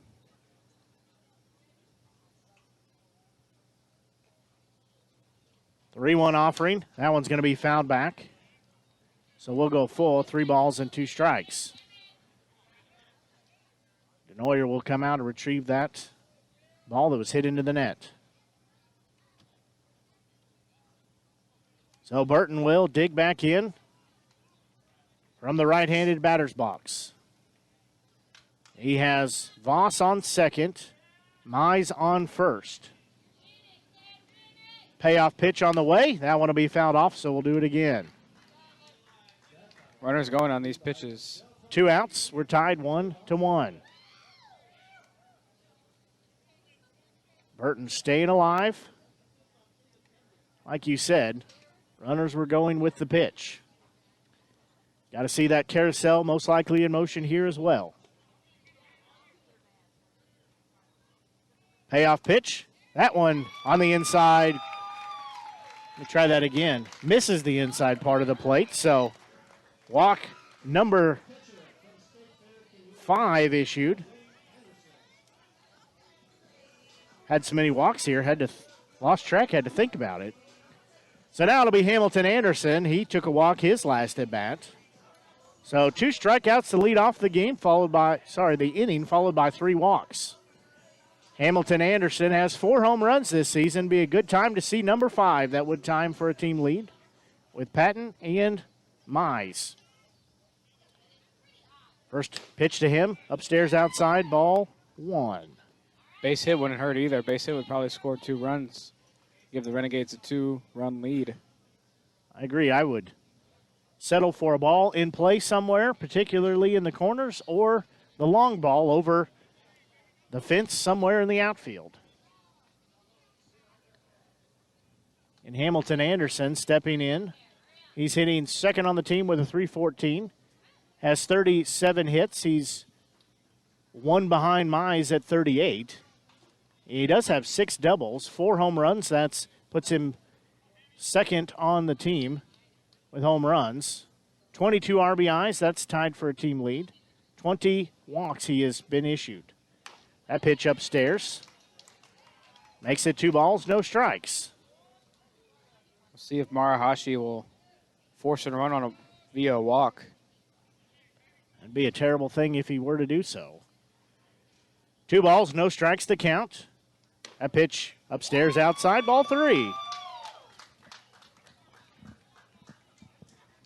Well, in the last 3 batters, it has went ball, ball, strike, ball, walk.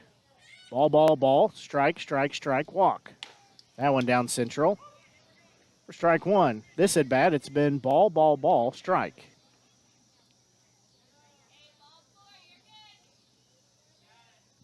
So Hamilton Anderson digs back in, 3-1 offering. He's going to hit a high fly ball. Left fielder is going to come over, track it down. He'll make the grab, and that will retire the inning.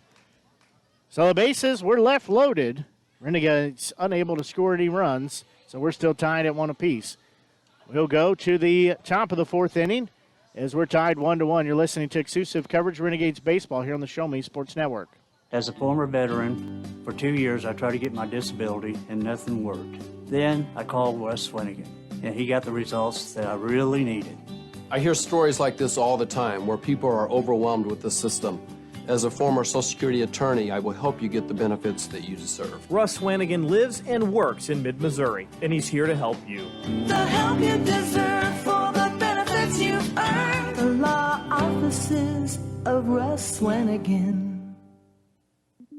The following public service announcement is brought to you by the Eddie Gaedel Society, Jefferson City Chapter 10, doing little things to make a big difference.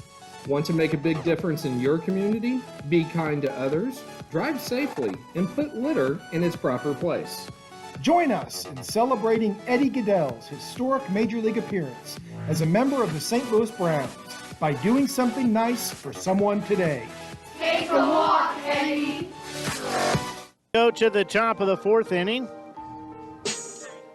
as we're still tied at 1-1. It'll be hitters 7, 8, and 9 coming to the plate. That'll be designated hitter Kalen Protaski, catcher Cam Fafman, and center fielder Ethan Lopez to be guaranteed to bat here in the top of the fourth inning.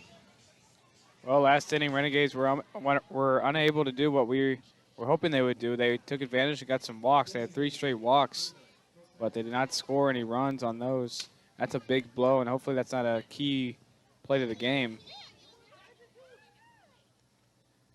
So Protaski will step in. He is 0 for 1 with a strikeout. So Davis still on the mound. His first offering, bit outside, ball 1. So it'll be 1 ball, no strikes the count. Again, it'll be Mize. That's Drew Mize in left field. Center field is Voss. Deal in right field. That one's going to be sliced foul over the first base dugout. So leaving the count at 1 ball and 1 strike. Denoyer's on third base. Keyholes on in the shortstop position. Ben Burton at second base. Mize, that's Carter Mize on first base. Hamilton Anderson behind home plate. And on the mound, Jacob Davis. 1-1 offering from Davis on the way. That one called strike 2. Boy, that thing, had about a 1.5 drop on it? Yeah, he's shown some great drop on these breaking balls. I mean, he's impressed me a lot with these curveballs that he's been throwing, and he's been impressed me with the fastball. So 1-2 offering. That one swung on and missed. And Protaski is retired for out number 1. That'll be catcher Cam Fafman. As Fafman had an RBI single in his first at-bat. Reached second base on a wild, got stranded there.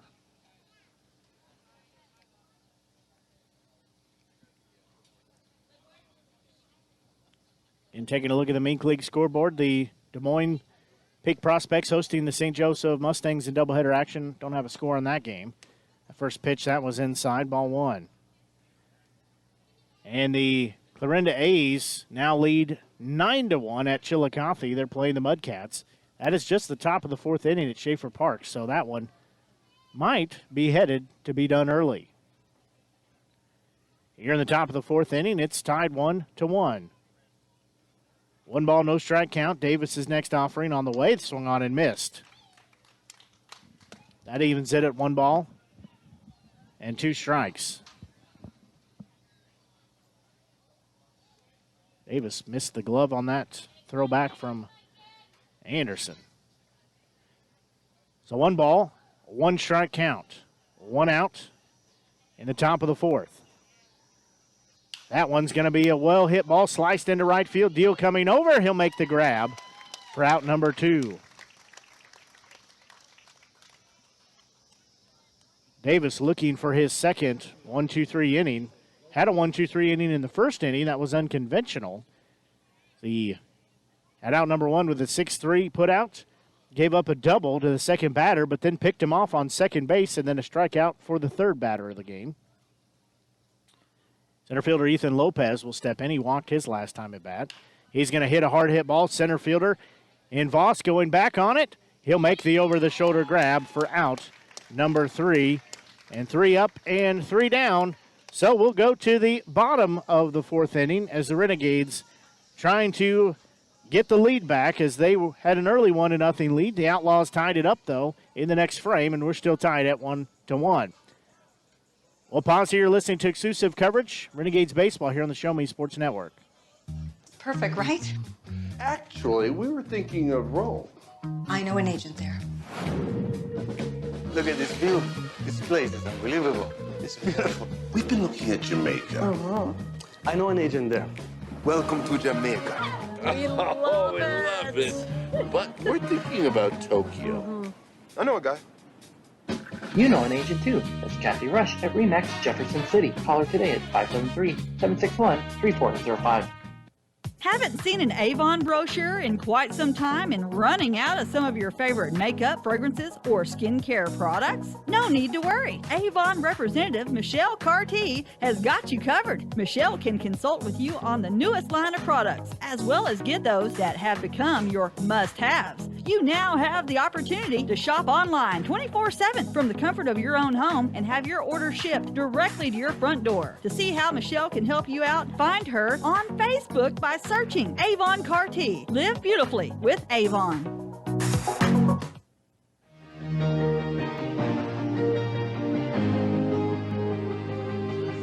Well, already going to the bullpen are the Outlaws as we play in the bottom of the 4th inning. So Marahashi's night will be done, as this will be Caden Bressler. He is from Sterling, Kansas, goes to Barton County Community College. He has pitched in 3 games, has an 0-1 record. He has a 0.00 ERA. He's pitched 3 1/3 innings, has 2 strikeouts, 4 walks, and given up 4 hits. Looks like he's only been pitching for the last 5 days, though. He pitched on the 18th against the Bombers. He pitched on the 19th against the Mudcats, and on the 21st against the Bombers. So leading off will be 7, 8, 9 hitters. It'll be third baseman Seth DeNoyer, right fielder Caden Deal, and designated hitter in Dawson Schumann will be the 3 that'll be up for the Renegades. DeNoyer popped out to the second baseman in his first at bat, only a bat he's had. So we play here in the bottom of the 4th inning, tied at 1 apiece. Blake Gazaway here with you, joined by Grayson Smith here on the Show Me Sports Network. Inclusive home for Renegades baseball. First offering, that one's going to be a chopper. Hit to the shortstop, he'll glove. Throw over to first base in time. That took a couple of bounces, but got the first out. DeNoyer put on the boosters there to try to reach first base. Right fielder Caden Deal will step in. He flew out to left field. DeNoyer, a power player, but definitely kicked it into extra overdrive there. First offering to Deal. He's going to slice that. It goes into the dugout, towards the dugout. I guess it bounced out, but goes in on the Renegades. He'll be down the count 0-1. Next offering, he's going to slice that one. That one a little further, but it's out of play down the third base line. So he's just behind these pitches here from Bressler. So Bressler will shake off the sign. Now he'll get the one he wants. 0-2 offering on its way. That one's going to be driven into right field, so it'll be a 1-out single as Deal will be on first base. Boy, he just reached out and poked that into shallow right center field, and he'll be on first base. That'll be Dawson Schumann, the designated hitter. He flew out to first base his first at bat. So they'll have 1 on and 1 out here. Something I've noticed too this season, remember way back when the season started, we talked about seeing just a handful of players wearing those oven mitts. Yes, sir. Now we see them pretty much all across the base path. So first pitch down and outside, ball 1 for Schumann. I don't know what the technical term for him, and I haven't looked him up. It's like a sliding guard, a sliding protector for the hands. Leadoff hand, they would reach base with that one upstairs, outside, ball 2. Yeah, it does help their hand. It just whenever they slide into base head first, it just makes sure they don't like bend their fingers or jam them in a wrong way if they slide into the base. Throw over to first base, Deal back in time. Yeah, it also gives them some protection in case they were to get spiked if they were stepped on that hand. So it's still going to hurt just as bad, but hopefully not break the skin. 2-0 offering. That one on the outside part of the plate for called strike 1. I know we caught that in a game early in the season and had only seen 1 or 2, 3 players. But now it seems like everybody's wearing them. So 2-1 offering on its way. Schumann will hit a bouncing ball through the third baseman's glove and the shortstop. Both of them hit the dirt, cannot come up with it, and Schumann's going to get a single and move Deal over to scoring position at second base. Boy, the third baseman, that's Weimers, and Klein at shortstop, both ate the dirt there and couldn't come up with the ball. So now it'll be Drew Mize. He's walked and had a strikeout, so he steps in with 1 out, 2 on here as we play in the bottom of the 4th inning. Bressler looks in. He'll check on the runner at second. That's Deal. First offering to Mize upstairs at his head. He bails out of the way, ball 1. Renegades need to get a run in here in this inning. They stranded the bases loaded last inning with 2 outs, but with 1 out here, they have runners on first and second. They need to get something going. They've left 5s on the base path so far.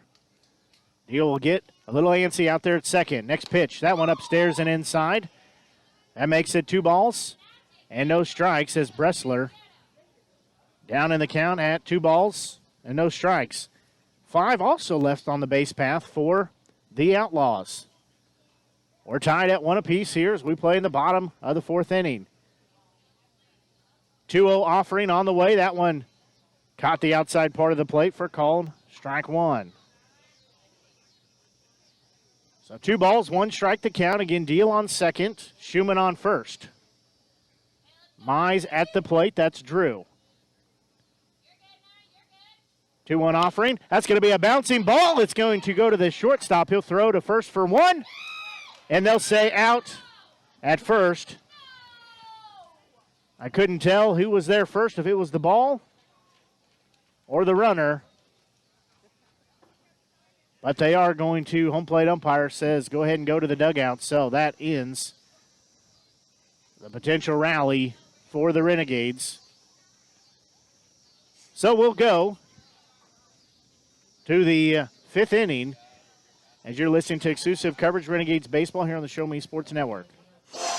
Riverwalk Christian Academy has been providing a strong biblical foundation and academic excellence within a Christian environment for more than 15 years. Located in Jefferson City, Riverwalk Christian Academy offers kindergarten through 6th grade that prepares students to impact the world for Christ. Average class sizes are just 16 students, with the student body comprised of families from over 30 area churches. Kinder prep offerings include 3 and 5 full-day sessions, with kindergarten offering half-day and full-day programs. To find out more about Riverwalk Christian Academy, call them at 573-634-3983.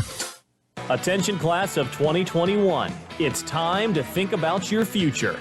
It's time for you to take action. It's time to apply to State Tech. But you better hurry because space is filling up fast. In fact, more than 85% of our seats will be filled by March. So don't delay and find out firsthand why State Tech is ranked the best college in the country for the 2nd year in a row. And we are proud to be known as the employer's choice. Apply today at statetechmo.edu. Hitters 1, 2, and 3. That'll be third baseman Brett Wiemers, right fielder Caleb Fierstein, shortstop Logan Klein, as Davis enters his 5th inning of work.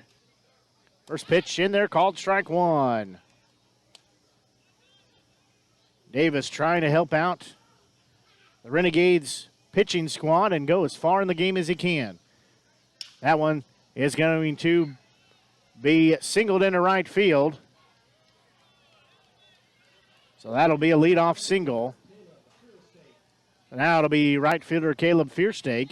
He was hit by pitch his last at-bat, led off his first at-bat with a double, but then was picked off at second base. He'll step in on the left-hand side of the plate. Davis looks over, and Wiemers on first base. First pitch on the way. That one's going to be hit off the end of the bat.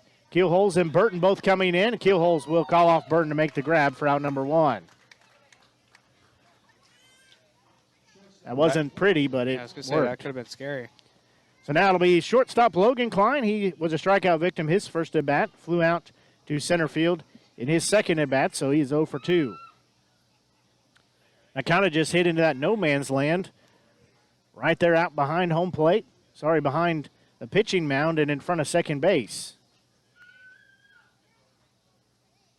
Klein digs in. Runner on first, 1 out. First pitch to him. Misses a little low. Ball 1.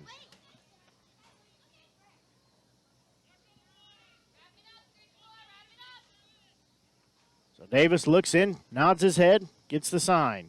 Check on the runner at first. Check on him again. Take a deep breath, throw over to first. No tag applied. Fierstein back safely. Sorry, that's Wiemers back. Wiemers on first base. 1 out here as we play in the top of the 5th inning. Still tied at 1 apiece. Davis, couple looks in at first again. He'll throw over there. Wiemers has 9 stolen bases this season, so really anybody on this Joplin Outlaws team is a threat to steal a base. 1-0 offering. That one called strike 1. That was a delayed call. Home plate umpire just stood there for what seemed like half a minute. So 1 ball, 1 strike to count. 1 out. 1 runner on. That's first base occupied. 1-1 offering. That one just misses a little high. Takes it 2 balls, 1 strike. So we play here in the top of the 5th inning. 1 run, 6 hits, no errors for the Outlaws. 1 run, 3 hits, and no errors for the Renegades. 2-1 offering, throw over to first base. Getting back safely is Weimers.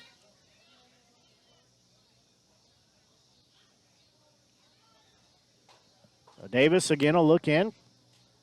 Anderson will give him the signs. Shakes off 1. Second, now likes the 3rd. 2-1 offering on its way. That one called strike 2. We're here at 8:30. Here at historic Ernie Vivian Field. Blake Gazaway here with you, joined by Grayson Smith here on the Show Me Sports Network. Hopefully you're enjoying tonight's broadcast. If you haven't done so, be sure and like us on Facebook. Just search Show Me Sports Network. 2-2 offering. That one outside. Throw down to first base. Didn't catch Weimer's napping. I was saying, though, be sure and like our Facebook page if you haven't done so yet. We appreciate the support. Let you know all the things we have going on, as well as all the things happening with the Renegades. So Davis toes the rubber. Full count, 3 balls, 2 strikes. Payoff pitch on the way. That one upstairs, he walked him. So he will be issued a free pass. As now it'll be Ethan Ellis. He walked his last time up, had a single as well. Scored later on in the inning.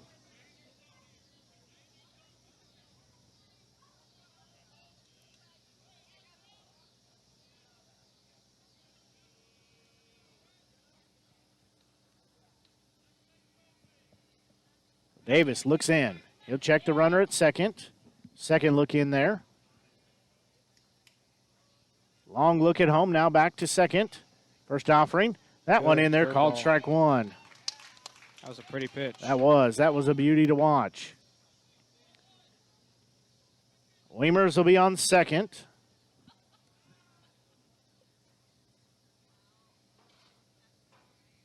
Klein on first base.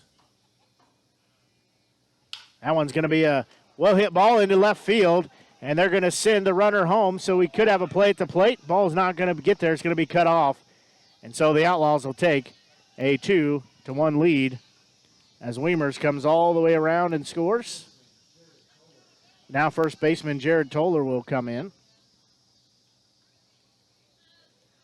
So Ellis has an RBI single to left field.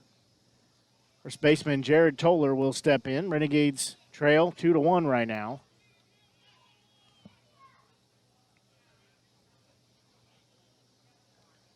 They're going to have another meeting on the mound as Imhoff will come out, talk to his pitcher. So give us a chance to look around the Mink League. As we said, Des Moines hosting St. Joe.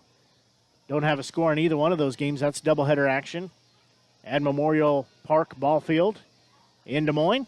Top of the 5th inning at Schaefer Park in Chillicothe. The Mudcats trailing to the Clarinda A's 9-1. There's our ball game here with the Joplin Outlaws leading, just having scored another run. They lead 2-1. Still meeting on the mound, having their conversation. And as I said, hopefully you're enjoying tonight's broadcast. We'd appreciate the support. If you haven't done so, look us up on Facebook. Like our page, just search Show Me Sports Network. Try to post relevant information like projected starters for the game, as well as a graphic that has the totals for the game. Winning pitcher, losing pitcher, and if there was a save. All kinds of other things as well. So Toller will step in from the left-hand side of the plate. Davis's first pitch, it'll be hit a mile in the air. Burton's going to go back on it.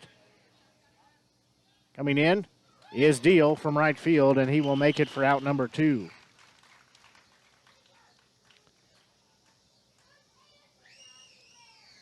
So still runners on first and second. Jeb Jenkins will step in. He into a double play his last time up, also had a strikeout. So Davis trying to wrap up his 5th inning of work.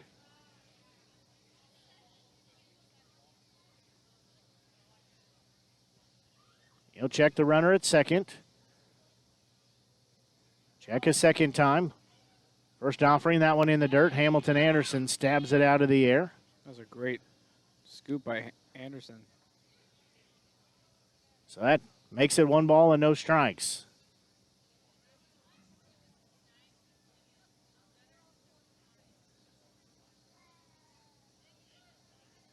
Jenkins will dig back in. 1 ball, no strike count. Davis will check the runner again at second. Third look in. 1-0 offering. That one's downstairs in the dirt. They say he went around, though.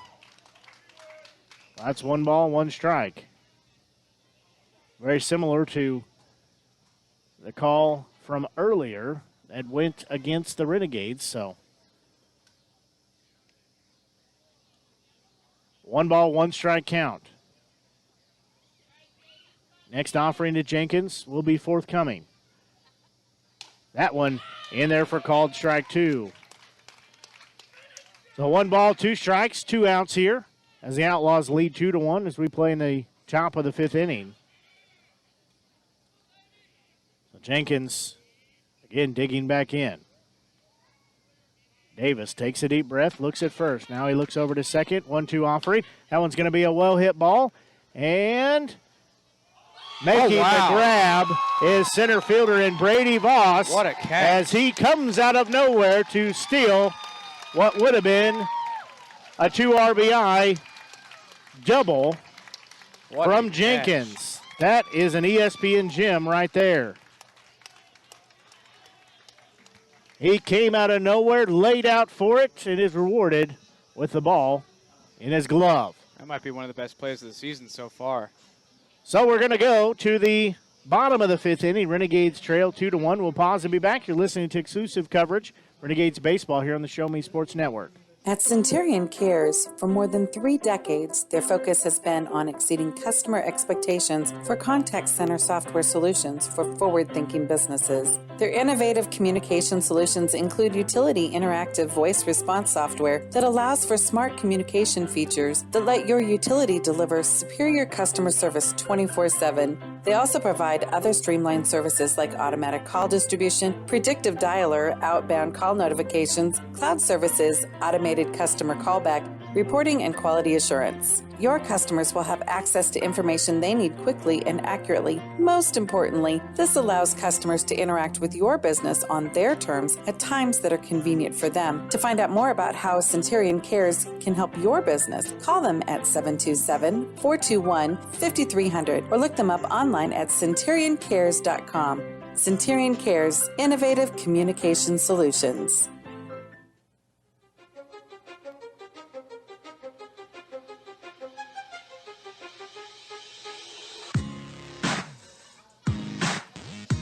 We'll go to the bottom of the 5th inning.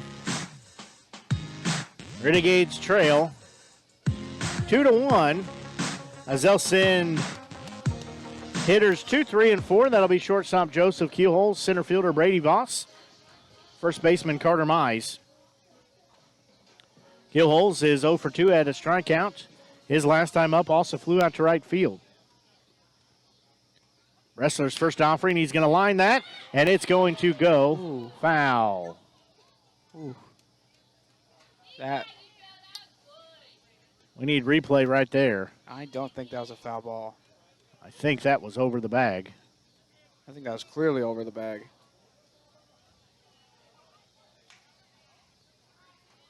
So Keyholes will be down in the count. No balls, 1 strike. Next offering, he's going to hit a slow roller to the pitcher. He'll glove, underhand to first base for out number 1. It'll go as a 1-3 put out. Now center fielder Brady Voss, he walked his last time up. Also hit out to center field in his first at bat. He got a nice gem.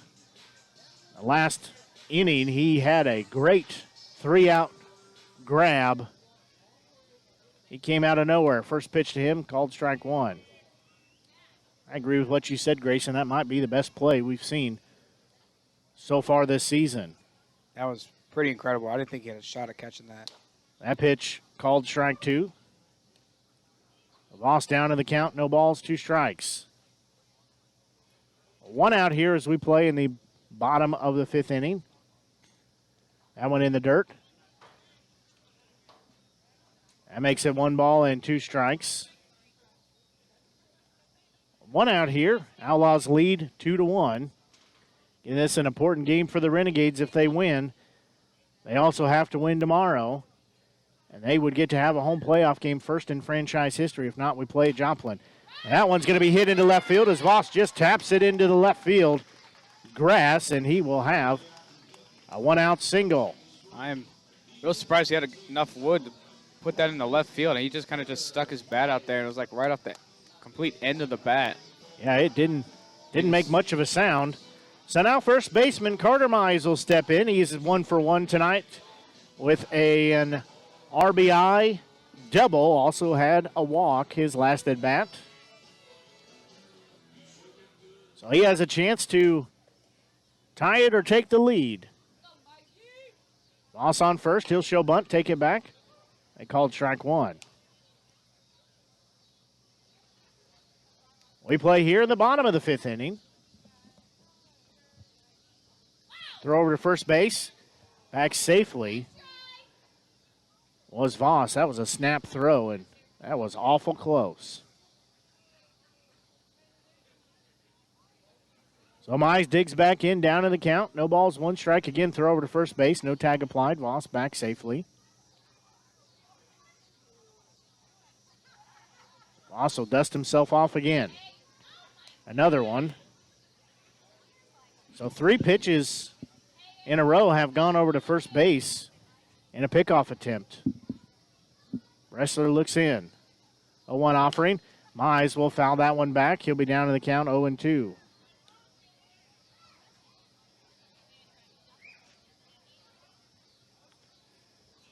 And Mize having a 1-for-1 day with a walk so far, has an RBI. That's the only run that's been plated by the Renegades. They trail by 1 at 2-1, so Mize represents the go-ahead run at home plate. Tying run on first base.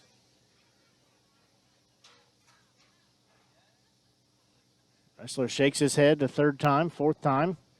Might have fell asleep out there. Well, time is called. I think he nodded off there, was waiting for the right sign. So Mize will dig back in. Wrestler checks Voss at first base. Again, another throw over. We've seen more throws to first base in this at-bat than we have to home plate. Only 2 pitches have gone home. 4 have gone over to first base.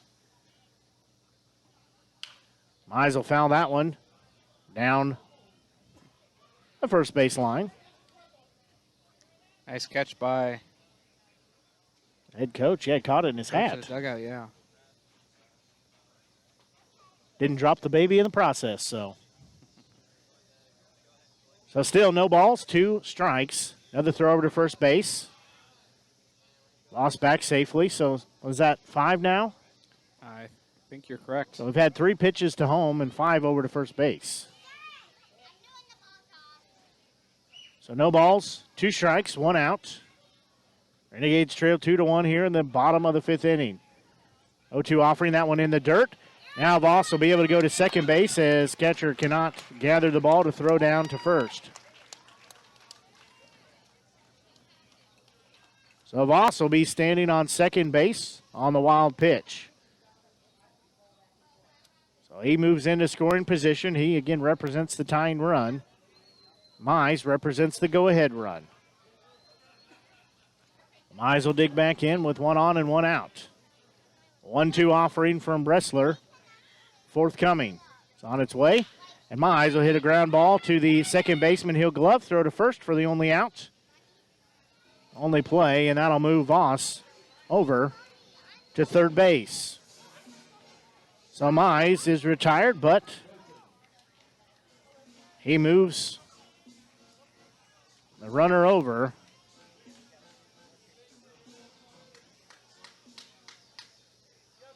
So now it'll be second baseman Ben Burton. He walked his last at bat. Had a pop out to the first baseman in his first at bat. So tying run at third base. That pitch misses outside, ball one. So Burton will be ahead in the count, 1 ball, no strikes. So we play here in the bottom of the 5th inning. Outlaws lead 2-1. Next offering from Bressler. That's going to be a well-hit ball. Center fielder is going to come in on it, and he will make the grab for out number 3. So runner gets stranded on third base. That's Voss. And it's still a 2-1 ball game in favor of the Outlaws. We'll pause and be back as you're listening to exclusive coverage of Renegades baseball here on the Show Me Sports Network. There are things in life you should always do. Always say please and thank you. Always get a good night's rest, and always take care of your teeth. After all, you're only given one set of permanent teeth to last you a lifetime. Southwest Dental Care is always the place to go for the highest quality dental care. They offer comprehensive general and cosmetic dentistry services for all patients of all ages. Their experienced and compassionate team is there to help you achieve lifelong oral health and a stunning smile. To find out more about Southwest Dental Care, call them at 573-634-4909 or visit southwestdentalcarejc.com. To get the best smile in town, you must dash to Southwest Dental Care. As a former veteran, for 2 years I tried to get my disability and nothing worked. Then I called Wes Swinigan, and he got the results that I really needed. I hear stories like this all the time where people are overwhelmed with the system. As a former Social Security attorney, I will help you get the benefits that you deserve. Russ Swanigan lives and works in mid-Missouri, and he's here to help you. The help you deserve for the benefits you've earned. The law offices of Russ Swanigan. The following public service announcement is brought to you by the Eddie Gaedel Society, Jefferson City Chapter 10, doing little things to make a big difference. Want to make a big difference in your community? Be kind to others, drive safely, and put litter in its proper place. Join us in celebrating Eddie Gaedel's historic Major League appearance as a member of the St. Louis Browns by doing something nice for someone today. Take a walk, Eddie.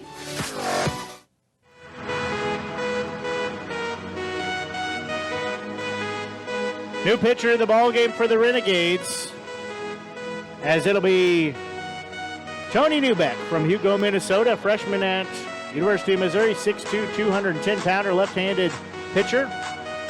He has pitched in 2 games, has a 0.00 ERA. That's 3 innings of work. He's faced 9 batters and had 9 strikeouts. That's pretty incredible. Just about as good as you can do. So they'll lead off with 7, 8, and 9 will be the Outlaws, as designated hitter Kalen Protaski will lead off, then Fafman, then Lopez. Protaski is 0 for 2, both strikeouts. So Newbeck again, 9 batters face, 9 strikeouts. First pitch, that one called strike 1, so he's picked up where he left off.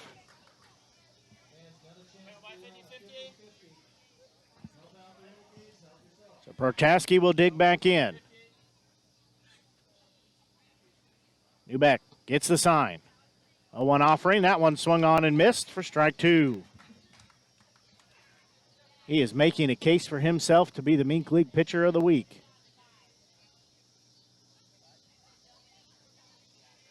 I can see why he's striking people out. He has a mighty fastball. He has some dirty pitches. That one downstairs. They are hard to follow from the batter's box. So 1 ball, 2 strikes. Newbeck looks in. 1-2 offering. That one bit upstairs. So that'll even the count at 2 balls and 2 strikes. And Protaski will step back in. Right-handed batter. 2-2 offering. That one foul tipped. So we'll do it again. Again, batters 7, 8, and 9 due up here in the top of the 6th inning. Outlaws lead 2-1. So 2 balls, 2 strikes the count. Newbeck gets the sign. 2-2 offering. That one's going to be a well-hit ball. And over to make the grab in left field is Mize for out number 1. First out from Newbeck that is not a K.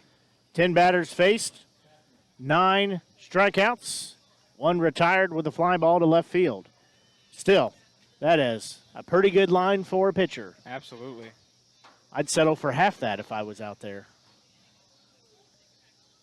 So stepping in now will be catcher Cam Fafman. He had an RBI single. That one blows by him for strike 1. That's a great fastball. He also flew out to right field. I know you haven't got to see, you missed a few games, haven't got to see Newbeck, but he has got, as I said, some dirty, dirty pitches. 0-1 offering on the way. That one in the dirt. That'll even count at 1 ball, 1 strike. Yeah, I'm glad I'm watching tonight. In Newbeck, a late arrival on the team, a late addition. He's a freshman at University of Missouri, so just over in Columbia. 1-1 offering on its way. That one's going to be a bouncing ball. That's going to go straight up the middle. Shoot, that'll be gloved and thrown to first by Keyholes, and they got the out. Well, that's about the second best play we've seen. We saw the best play, I think, this season by the diving grab in the outfield by Voss. Keyholes just going as far as he can to his left. He is throwing off balance while he's veering to his left and just gets a good throw to first base. That was a close play, but it was a great play as well. He ran from his shortstop position all the way over to the second base position almost. Oh, now it'll be center fielder Ethan Lopez. First pitch to him. Misses. Bounces in the dirt. Yeah, he ran basically from the middle of the infield on the left side to the middle of the infield on the right side. So Newbeck looks back in. 1-0 pitch. That one a bit outside. Now goes 2 balls, no strikes, 2 outs here as we play in the top of the 6th inning. 2-0 offering. That one's going to be hit up the middle again, and that one will get through. Almost took the kneecap off of Newbeck, did Lopez. That was nearly identical as the last ground ball, just got better wood on it. It was hit much harder. So in 12 batters faced, he's only given up 1 hit. Still a pretty good line in my book. So now we'll go back to the top of the lineup in third baseman in Brett Weimers. First offering, that one called strike 1. Weimers is 1 for 3. Newbeck will throw over to first base. Almost had a chance there to pick off Lopez as he spun the tires trying to get back to first base. He kicked up a big cloud of dust there trying to get back, but couldn't get back to the bag on the first go, but he did reach safely.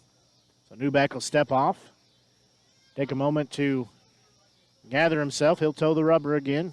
Southpaw pitching here in the top of the 6th inning. That one swung on and missed for strike 2. So Newbeck looking for strikeout number 10 in 13 batters faced. 0-2 offering on the way. That one's fouled off.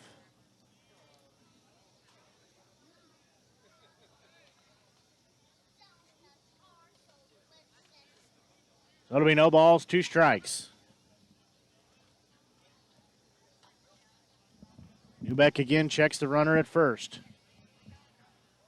That's Lopez. Lopez will go to second, swung on and missed. They'll throw down, but doesn't matter as that'll be out number 3. So the 2-out single doesn't do any damage as the Renegades will come to bat in the bottom of the 6th inning. They trail 2-1. We'll pause and be back. You're listening to exclusive coverage Renegades baseball here on the Show Me Sports Network. Perfect, right? Actually, we were thinking of Rome. I know an agent there. Look at this view. This place is unbelievable. It's beautiful. We've been looking at Jamaica. I know an agent there. Welcome to Jamaica. We love it. But we're thinking about Tokyo. I know a guy. You know an agent too. That's Kathy Rush at RE/MAX Jefferson City. Call her today at 573-761-3405.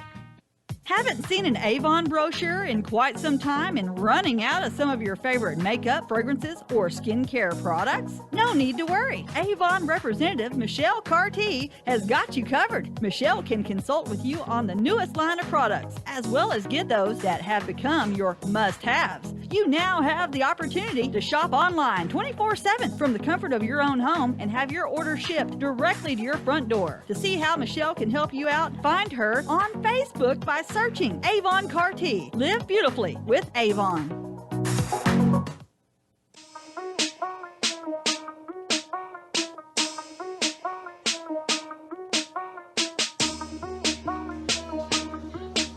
Well, the Renegades will bat here in the bottom of the sixth inning. They'll send hitters 6, 7, and 8. That'll be catcher Hamilton Anderson, third baseman Seth DeNoyer, and right fielder Caden Deal. First pitch swung on and missed for strike one.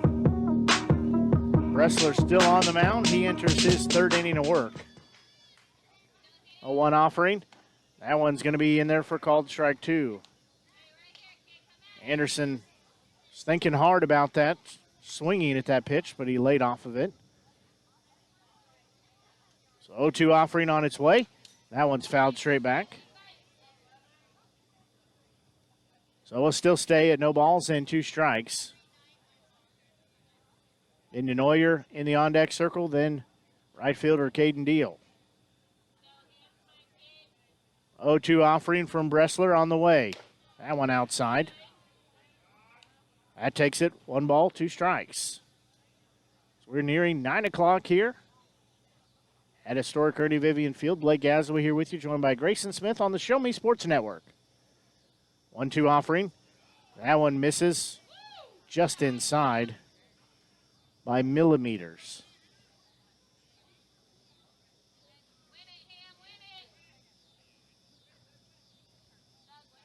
So even count, 2 balls, 2 strikes. Next pitch on the way. That one outside. We go full at 3 balls and 2 strikes. Anderson will dig back in on the left-hand side of the plate. Bressler's payoff pitch. He's going to rip that over the head of the first baseman, and it's going to go to the corner as Anderson will be on his way to second base. Throw in, though, is going to get him. He hesitated rounding to first base. He had just a little bunny hop in there, and that cost him. Nice job of Fierstein to get on the horse and get over.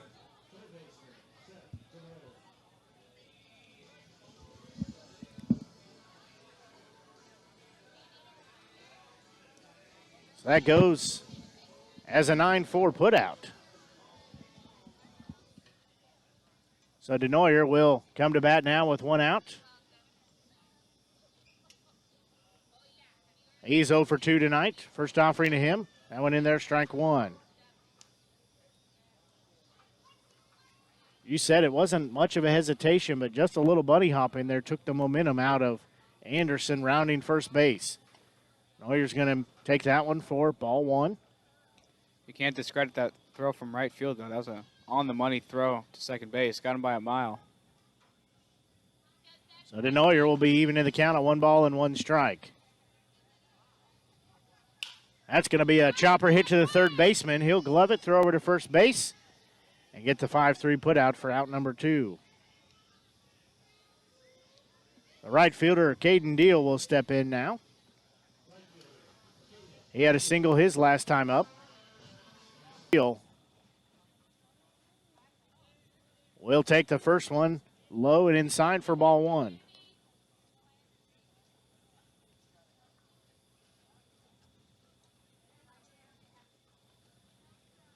The 1-0 offering. That's going to be hit on the button to the second baseman. He bobbles it, recovers, throws the first in time. So 3 up and 3 down. As we'll go to the top of the 7th inning, still a 2-1 Outlaws lead. We'll pause and be back as you're listening to exclusive coverage, Renegades Baseball, here on the Show Me Sports Network. Attention class of 2021. It's time to think about your future. It's time for you to take action. It's time to apply to State Tech. But you better hurry because space is filling up fast. In fact, more than 85% of our seats will be filled by March. So don't delay and find out firsthand why State Tech is ranked the best college in the country for the second year in a row. And we are proud to be known as the employer's choice. Apply today at statetechmo.edu. Riverwalk Christian Academy has been providing a strong biblical foundation and academic excellence within a Christian environment for more than 15 years. Located in Jefferson City, Riverwalk Christian Academy offers kindergarten through 6th grade that prepares students to impact the world for Christ. Average class sizes are just 16 students, with the student body comprised of families from over 30 area churches. Kinder prep offerings include 3 and 5 full-day sessions, with kindergarten offering half-day and full-day programs. To find out more about Riverwalk Christian Academy, call them at 573-634-3983. Stay on the mound. We play here in the top of the 7th inning. He'll face batters 2, 3, and 4. That'll be right fielder Caleb Fierstein, shortstop Logan Klein, left fielder Ethan Ellis. Fierstein, left-handed batter, first offering, down central, called strike 1. Bottom of the 5th inning at Chillicothe. It's been all Clarinda. The A's lead 12-3 now. That one down central, called strike 2. So Newbeck trying to retire Fierstein on 3 straight pitches. 0-2 offering. That one misses outside, ball 1. So 1 ball, 2 strikes count. So we play here in the top of the 7th. That one swung on and missed for out number 1.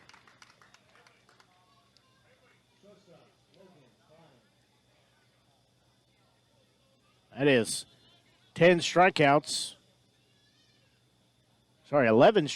over 14 batters. So shortstop Logan Klein will step in. He's had a walk, a fly out to right field, and a strikeout. He was stranded on second base his last at bat. First pitch to Newbeck, inside, ball 1.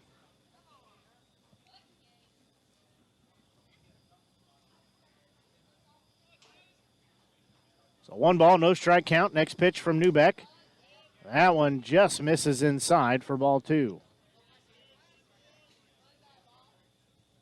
So 2 balls, no strikes the count with 1 out. That one swung on and missed for strike 1. Again, big cut there by Klein. He ends up in the left-handed batter's box.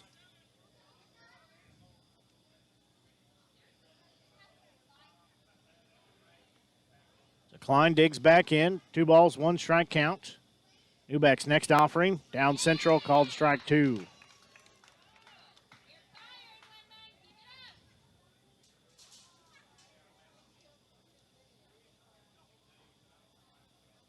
So Newbeck will shake off first sign, get sign 2. That one's going to be a well-hit ball, and it'll drop into right field. Mize will get the throw, but in there safely is Klein. That was a bit of a hanging curveball right there. Just got enough wood on it, just served it in the right field. That's the first hit given up in the Renegades uniform. Sorry, the Searat second hit given up in the Renegades uniform for Newbeck. So 1 out, runner on first base. Now it'll be left fielder Ethan Ellis.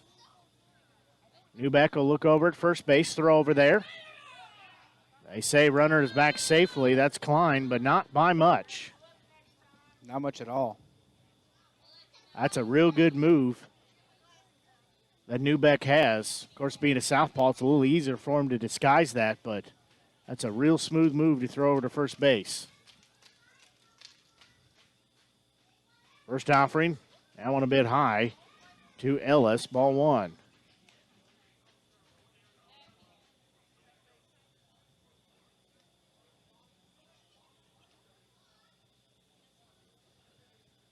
One ball, no strikes the count. 1 out, runner on first. Newbeck, next offering, that one downstairs. That makes it 2-0. Looks like we got some of the same fans out in center field. You see those deer out there? Yeah, my wife saw them earlier, so she pointed that out. That one called strike 1. Saw them the other night. I don't remember if that was last night or 3 days ago. They do frequent out there pretty regular. Nice tree line and grassy area out past right in center field. Throw over to first base again. Back safely is Klein. So 2 balls, 1 strike the count. Ellis will dig back in. Again, 1 on and 1 out. That pitch, that one just upstairs. Makes it 3 balls and 1 strike.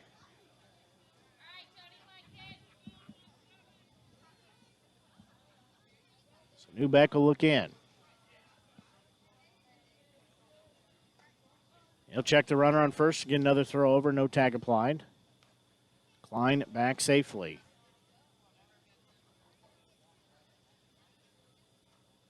In the on-deck circle will be first baseman Jared Toller. So 3 balls, 1 strike to count to Ellis. Next offering. That one walked him. So Ellis will jog down to first base. Klein will go to second. So now it'll be first baseman Jared Toller. Runners on first and second. Newbeck's going to work the rosin bag.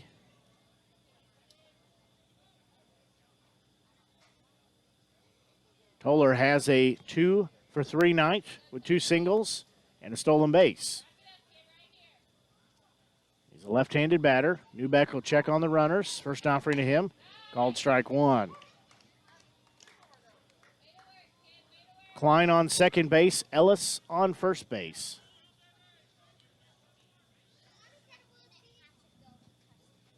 Toller down in the count. No balls, 1 strike. That one outside. Evens the count at 1 ball and 1 strike.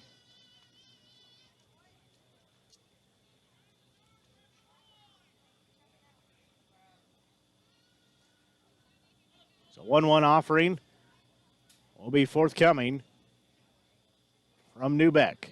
1 out, 2 on. So we play here in the top of the 7th. That pitch, that one's going to be fouled back. So that'll put Toller down in the count at 1 ball, 2 strikes.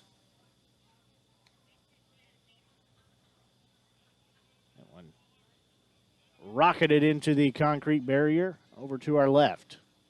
Just a check swing, but it was hit hard off the bat. So Newbeck will check on the runner again at second. He toes the rubber. 1-2 offering. That one's going to be a slow hit ball to the second baseman. Burton will glove to Keyholes. He bare hands it, throws to first, and could not turn the double play, but he made a heck of a try. That would have been a heck of a double play. A backhand glove flip to Keyholes with bare hands and throws it to first. He did not miss him by much. So now it'll be runners on the corners. With 2 outs, Jeb Jenkins will step in now, the second baseman. And Newbeck will check on the runner at third. Runners on the corners. First pitch to Jenkins, strike 1. Swung at it, but whiffed. Jenkins will dig back in. Again, runners on first and third.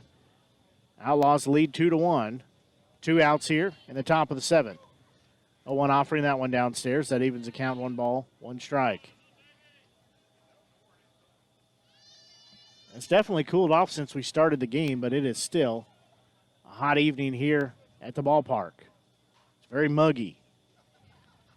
1-1 offering from Newbeck. That one's going to be sliced and hit up in the air. Newbeck says, I got it. That'll be called off by Mize, who will make the grab for out number 3. And the inning is over. So, Renegades able to dodge the jam they got in there. 2 stranded on the base path for the Outlaws. Will go to the bottom of the 7th. You're listening to exclusive coverage of Renegades baseball here on the Show Me Sports Network. At Centurion Cares, for more than 3 decades, their focus has been on exceeding customer expectations for contact center software solutions for forward-thinking businesses. Their innovative communication solutions include utility interactive voice response software that allows for smart communication features that let your utility deliver superior customer service 24/7. They also provide other streamlined services like automatic call distribution, predictive dialer, outbound call notifications, cloud services, automated customer callback, reporting, and quality assurance. Your customers will have access to information they need quickly and accurately. Most importantly, this allows customers to interact with your business on their terms at times that are convenient for them. To find out more about how Centurion Cares can help your business, call them at 727-421-5300 or look them up online at centurioncares.com. Centurion Cares, innovative communication solutions. Austin Schumann steps in. First pitch to him. Going to be on the inside part of the plate for strike one.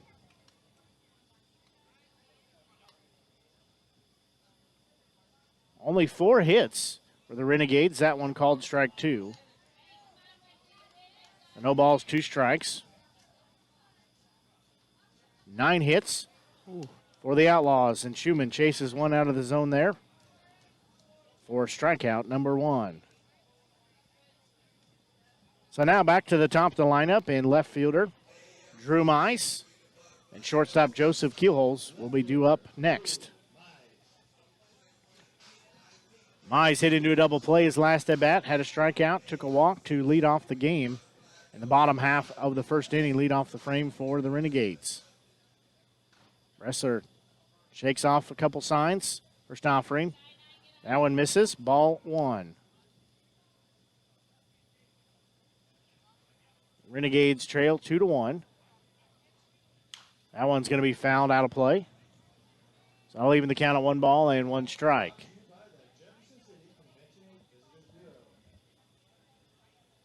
Bottom of the 6th inning at Chillicothe, the A's leading from Clarinda 12-3. 1-1 offering, that one upstairs. That takes it 2 balls, 1 strike. So Mize will dig back in. That's Drew Mize. That one caught the bottom part of the strike zone first, called strike 2. So 2 balls, 2 strikes to count.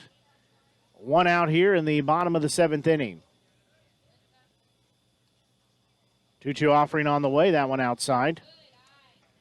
That takes us full, 3 balls and 2 strikes. And Joseph Keyholes in the on-deck circle. Wrestlers, payoff pitch forthcoming. That one's going to be a bouncing ball hit to the shortstop. He'll glove, throw over to first base in time to get out number 2. That goes as a 6-3 putout. Now stepping in will be shortstop Joseph Keyholes. He is 0 for 3 with a strikeout, a 1-3 putout, and a fly out to right field.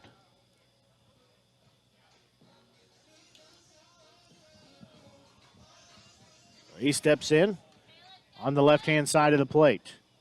2 outs, first pitch to him, that one down in the dirt, ball 1. So Keyholes will dig back in. 1-0 offering, he's going to hit a fly ball. That's going to send the right fielder back and over his head out of the park, and we're tied at 2-2. Keyholes has his 3rd home run of the season. As he takes that yard. He absolutely pimped that home run. He knew it was gone. It was a no-doubter off the bat. He stomps on home plate as he will touch them all and tie the ball game up at 2 apiece. As we're tied at 2-2, that thing goes over the River Oak Christian Academy sign. Says 340 out there. I'm going to say that was 350 feet out of the park. That ties us at 2 apiece. Now, center fielder Brady Voss steps in with 2 outs. He's going to swing and miss the first one. So he'll be down to the count. No balls, 1 strike. Wrestler looks back in. 0-1 offering. That one swung on and missed for strike two. Again, Voss down in the count. No balls, 2 strikes. He's going to launch that one, a well-hit ball, and center fielder's going to come over and grab it for out number 3. So he gave it a ride, but did not land in the grass. But the Renegades were able to tie it up on a home run ball as it's now tied at 2 apiece. So we'll go to the top of the 8th inning as we're tied at 2-2. You're listening to exclusive coverage of Renegades baseball here on the Show Me Sports Network. There are things in life you should always do. Always say please and thank you. Always get a good night's rest, and always take care of your teeth. After all, you're only given one set of permanent teeth to last you a lifetime. Southwest Dental Care is always the place to go for the highest quality dental care. They offer comprehensive general and cosmetic dentistry services for all patients of all ages. Their experienced and compassionate team is there to help you achieve lifelong oral health and a stunning smile. To find out more about Southwest Dental Care, call them at 573-634-4909 or visit southwestdentalcarejc.com. To get the best smile in town, you must dash to Southwest Dental Care. As a former veteran, for 2 years I tried to get my disability and nothing worked. Then I called Wes Swinigan, and he got the results that I really needed. I hear stories like this all the time where people are overwhelmed with the system. As a former Social Security attorney, I will help you get the benefits that you deserve. Russ Swanigan lives and works in mid-Missouri, and he's here to help you. The help you deserve for the benefits you've earned. The law offices of Russ Swanigan.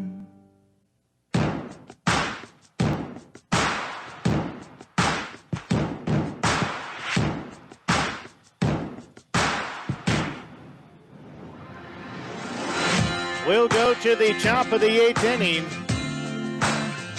as it'll be batters 7, 8, and 9. That'll be designated hitter Kalen Protaski. He's going to launch one a mile in the air. Mize tracking it down in left field. Actually calling him off is Voss. That had enough height that Voss had enough time to run over, track it all the way for out number 1. First pitch, first out. Catcher Cam Fafman steps in as we're playing here in the top of the 8th inning.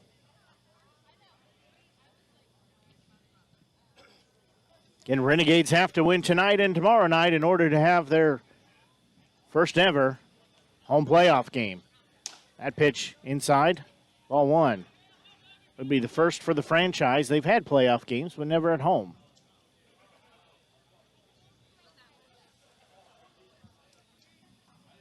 So 1 ball, no strikes. That pitch inside makes it 2 balls and no strikes.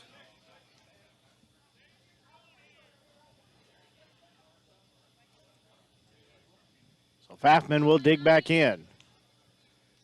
Newbeck's 2-0 offering, swung on and missed for strike 1. 1 out here as we play top of the 8th inning. We're tied at 2-2.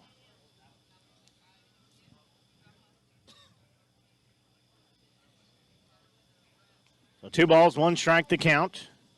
Newbeck's next pitch. That one misses just inside. Makes it 3 balls, 1 strike.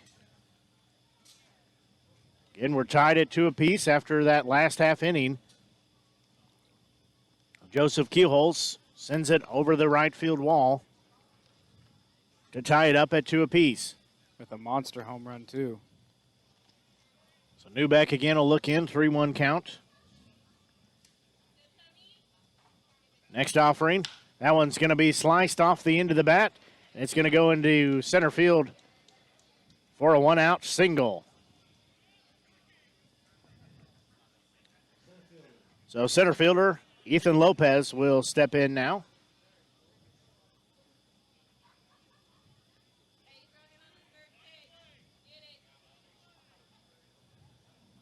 So he has a single, fly out to center field and a walk, so 1 for 2 with that walk. So runner on first base, 1 out. First delivery from Newbeck, that one outside and low, ball 1.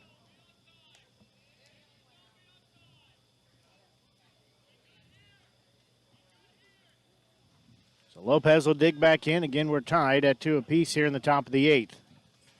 Newbeck's 1-0 offering. That one sliced over the third base dugout, so that'll even it at 1 ball, 1 strike.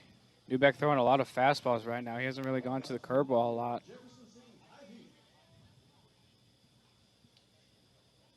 So Lopez again digs in on the left-hand side of the plate. Newbeck will look at the runner on first. 1-1 offering.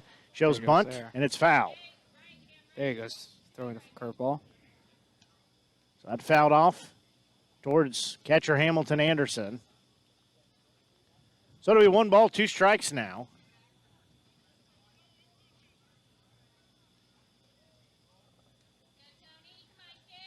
And Newbeck will look back in.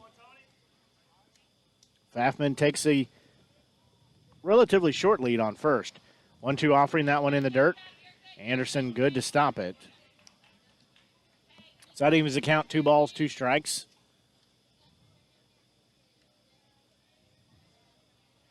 We play here in the top of the 8th. Again, tied at 2 apiece. 2-2 offering. That one a bit upstairs, so we'll go full at 3 balls and 2 strikes. Lopez has taken Newbeck full. Payoff pitch, that one called strike 3. That is out number 2. That's a big-time strikeout right there. Third baseman Brett Wiemers will step in now. So he has 1 on and 2 out. He was a strikeout victim his last time up. That was the first batter. He did not lead off the inning. It's out number 3, though. First pitch to him, a bit inside. Ball 1. Wiemers having a 1-for-4 night. He has scored a run himself. That pitch, that's going to be skied a mile in the air. Keyholes and Denoyer coming in on it. And it's going to be a dropped ball as everybody calling for it and nobody caught it. I don't know who was calling off who there. Denoyer and Keyholes and Newbeck all converge on the same location.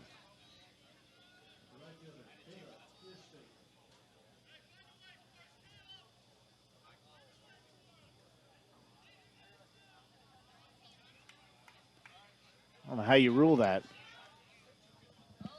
They are going to come out and check on Newbeck as he's kind of looking at his left hand a little bit. He hit the dirt as well as Denoyer later on. Denoyer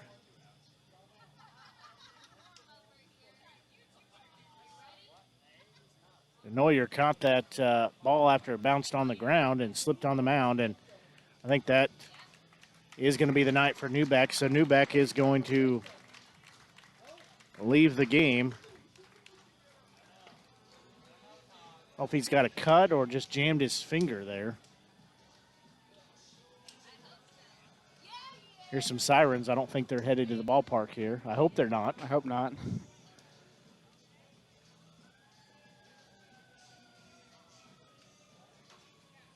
We'll see that they're looking at Newbeck's that left hand they were looking at, so his night's going to be over as they're trying to get somebody up in the bullpen, get them up quickly. Obviously, the umpires are going to give some extra time. Must be a fire truck over there. Yeah, going up the hill to a Elias. call up there, yeah, but you know, the road over there is relatively close to the ballpark that you almost have that first thought of maybe they are headed here. So we'll see who they'll bring out to the mound.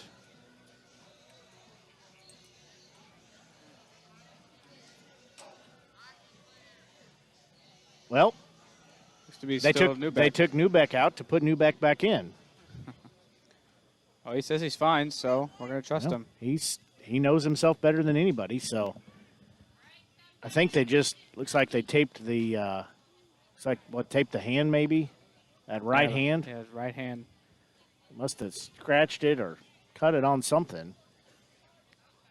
First pitch downstairs, ball 1 to Fierstein. So it'll be runners on the corners at first and third. Looks like that back of the hand on the right hand, Newbeck has some tape on it now. So he'll check on the runner at third, now check over at first, throw over to first base. Back is Weimers. How would you rule that last play? Is it a hit or an error? I really don't know. I'd call that an error. Who do you give it to?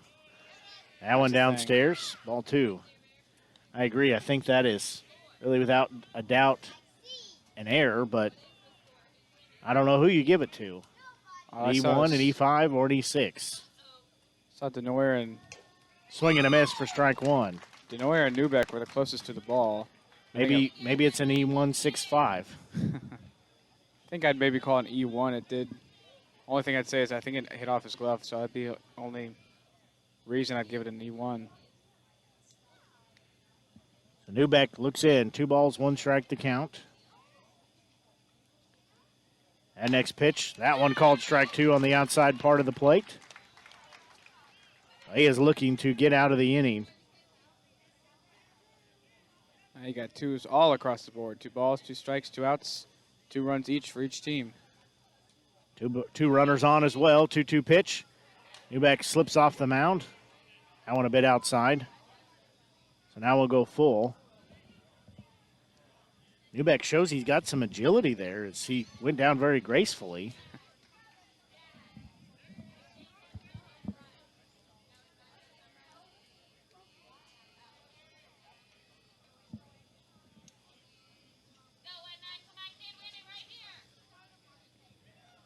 That pitch is called strike 3. Caught the bottom part of the plate, and Newbeck gets out number 3. Delayed call by the umpire. Fierstein is still arguing as he's headed to the dugout. He does not agree with that call. So Newbeck has a little mishap on the mound. Has another runner on, and then leaves and gets attended to and comes out and strikes out the next batter for out number 3. So we'll pause and be back. You're listening to exclusive coverage Renegades Baseball here on the Show Me Sports Network. The following public service announcement is brought to you by the Eddie Gaedel Society, Jefferson City Chapter 10, doing little things to make a big difference. Want to make a big difference in your community? Be kind to others, drive safely, and put litter in its proper place. Join us in celebrating Eddie Gaedel's historic Major League appearance as a member of the St. Louis Browns by doing something nice for someone today. Take a walk, Eddie. Perfect, right? Actually, we were thinking of Rome. I know an agent there. Look at this view. This place is unbelievable. It's beautiful. We've been looking at Jamaica. I know an agent there. Welcome to Jamaica. We love it. But we're thinking about Tokyo. I know a guy. You know an agent too. That's Kathy Rush at RE/MAX Jefferson City. Call her today at 573-761-3405.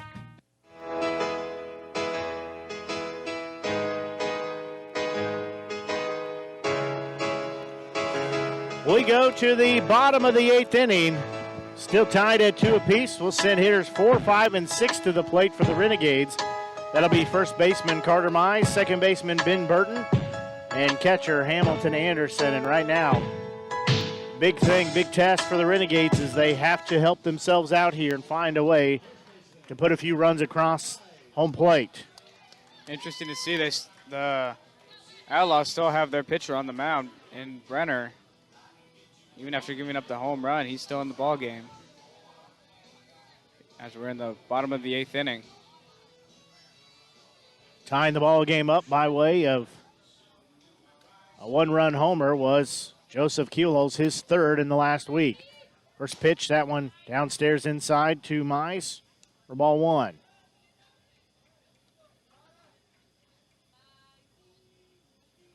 Mize digs back in.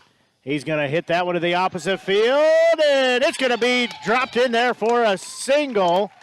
Third baseman tried to make the backhanded over the shoulder upside down grab and couldn't get it. And standing on first base will be Mize. Only way the third baseman could make that catch would be if he was Nolan Arenado. Not a lot of people make that catch, but good piece of hitting for Carter Mize. So Mize will be on first base. They're going to have a meeting out on the mound.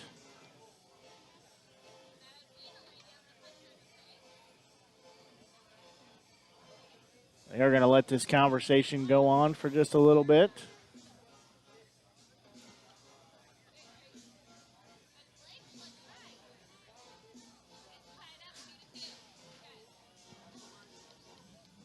So the home plate umpire will go out and say the little conversation is through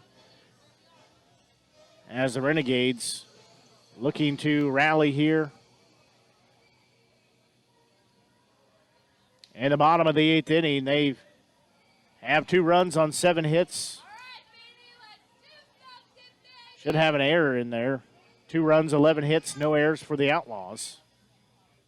So Burton will dig in, 1 on, nobody out here. Bottom of the 8th inning, still facing Bressler. He'll show bunt. He will take it back for a ball way outside. That makes it 1-0.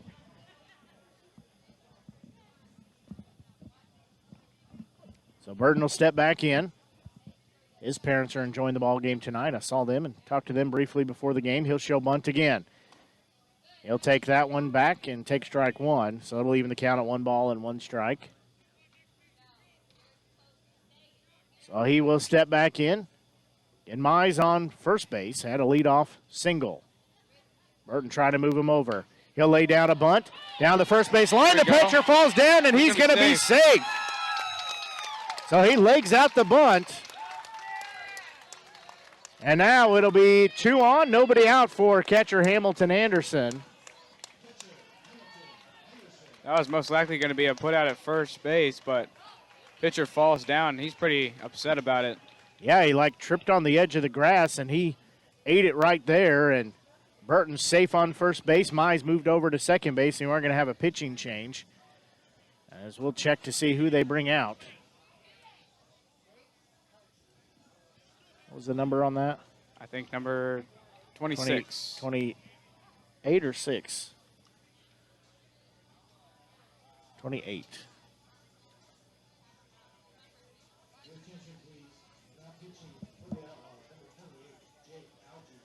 So this will be Jake Algie on the mound.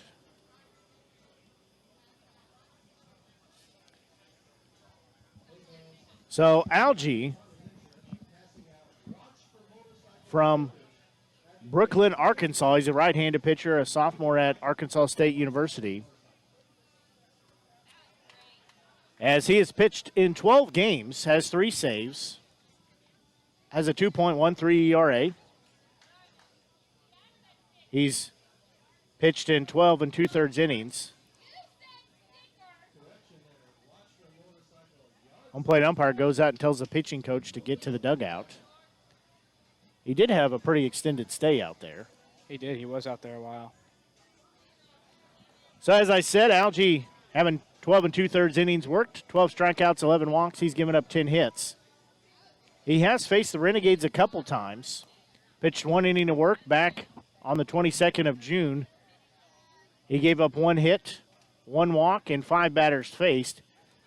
Also faced the Renegades on July 11th. Pitched 1 inning as well, gave up 1 run. That was an earned run, 2 hits, and 5 batters faced. So again, the Renegades have tied it up last inning with a 350-foot home run by Joseph Keyholes over the River Oak Christian Academy sign out in right field. So Mize will be on second base. Ben Burton on first after he legged out that bunt and I'm going to say he got a hit for it. Keep the official stats, but should be a hit. It had been a close play anyways, but the pitcher stubbed his toe on the edge of the grass and fell down. First baseman came over to try to get that ball. You know, it's an unfortunate break for the Outlaws because you can't just leave the ball laying there with your pitcher laying on his back, because that gives Mize a chance to get to third and or home, so the first baseman has to come over to get that. But in doing so, vacates first base, nobody there to cover it. So Hamilton Anderson will step in here in the bottom of the 8th inning.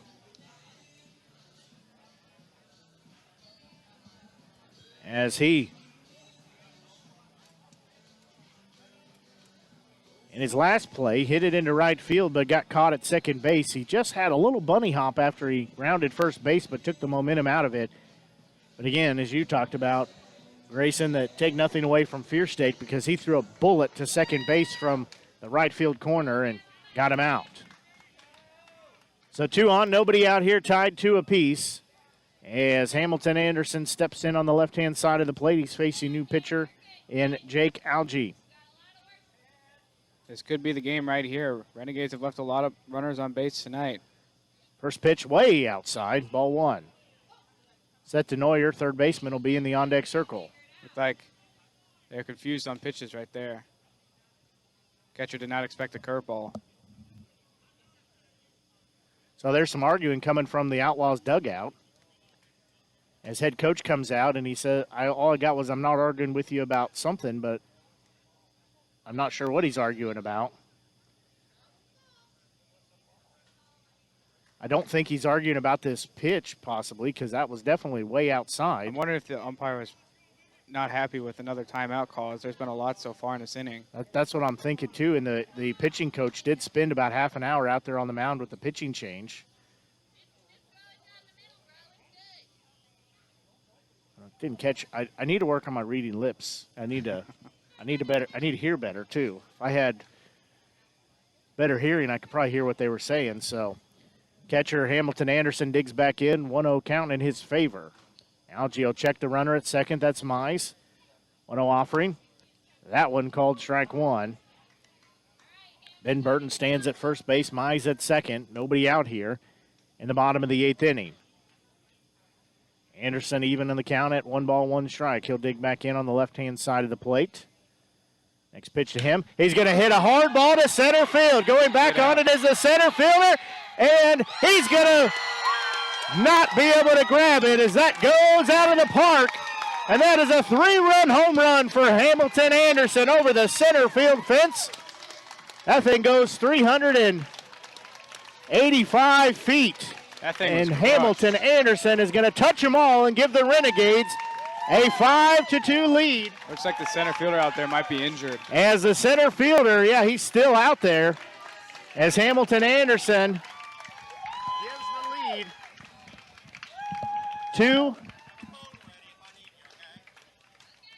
to the Renegades. Home plate umpire says have the phone ready just in case he needs him. As center fielder, that's Lopez. I think just about ran, I wouldn't say head first, but chest first into the wall out there. As Hamilton Anderson takes it yard, most importantly, that gives the Renegades a 5-2 lead. So we said that thing went dead center. 375 feet out there. You think, what'd I say, 385, 380? I don't know, but it was crushed. I mean, I was shocked that thing got out. I thought he made the catch for a second, but he fell down. It was called a home run. I mean, he's still squatting down out there in center field. He's going to stay in the game, but he is definitely feeling the after effects of that. As it clears the base path, most importantly, gives the lead back to the Renegades. As you said, this is really do or die time. It's a chance for them. Might be the ball game, and so far you were correct in that. As they plated 3 runs and take the 5-2 lead.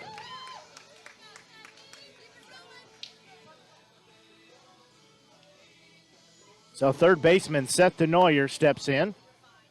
He's got nobody out here, nobody on. His team leads 5-2. First pitch misses inside, ball 1.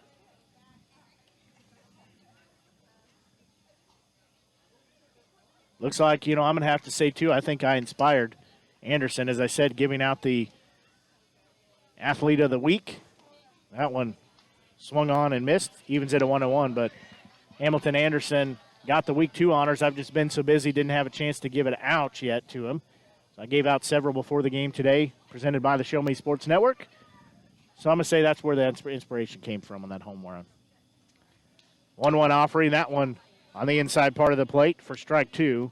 Takes it 1 ball, 2 strikes. DeNoyer's looking for his first hit of the night. He's 0 for 3.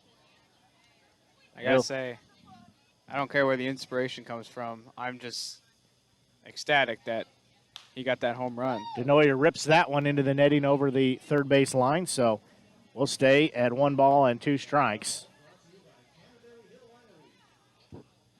Lopez still just kind of wandering around out there in center field. Yeah, he ran hard into that center field fence. It's almost like he lost track of it and didn't realize how close he was to it. So 1-2 offering to DeNoyer on the way. He's going to slice that foul, so we'll stay at 1 ball and 2 strikes.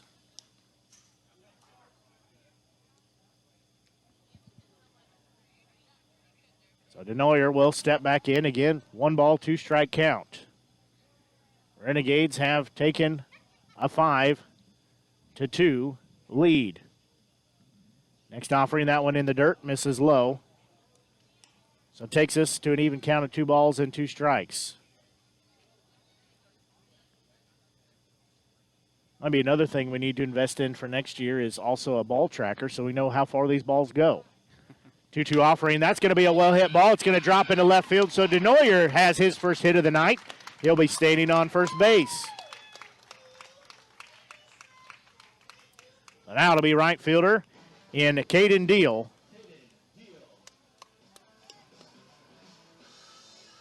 So he steps in. He has 1 on. Again, nobody out here in the inning. So we play in the bottom of the 8th inning.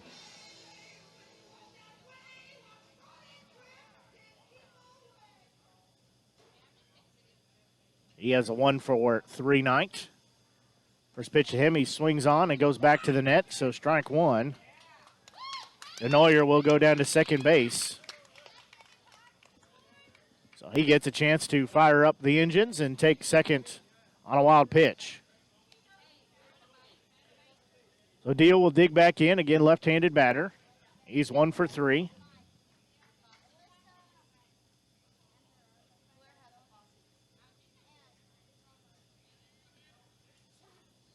The next delivery on its way from Algie. He'll show bunt. He'll lay it down, foul down the third base line.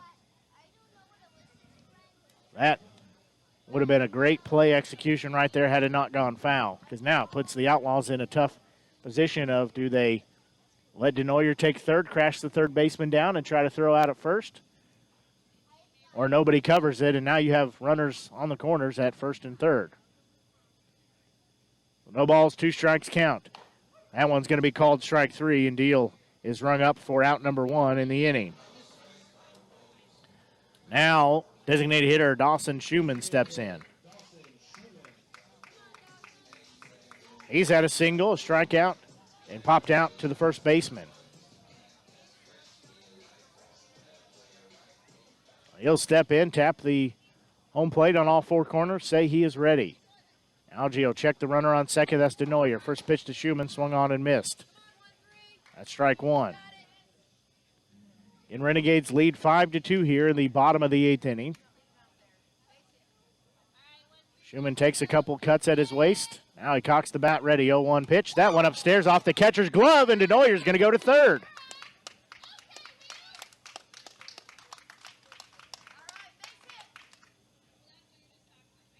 So now, that makes it runner on third base with 1 out. 1 ball, 1 strike count with 1 out. 2, Schumann. Algie looks in. 1-1 offering. That one a bit outside. That makes it 2 balls, 1 strike. Renegades plated 3 so far, looking to add a little more insurance. They lead 5-2 here in the bottom of the 8th. That one missed. That caught the outside part of the plate for strike 2. That's, if I recall right, that's exactly almost the same pitch that struck Schumann out his last at bat. Just caught the corner of the plate on the way by.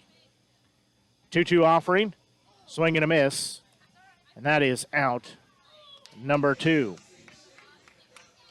Now we'll go to the top of the lineup in left fielder Drew Mize. Drew's had a walk, a strikeout, hit into a double play, and hit into a 6-3 out. My scorekeeping is correct. If he can get a hit here, he would. Going to foul that one out, but if he gets a hit, I believe everybody in the starting lineup would have a hit.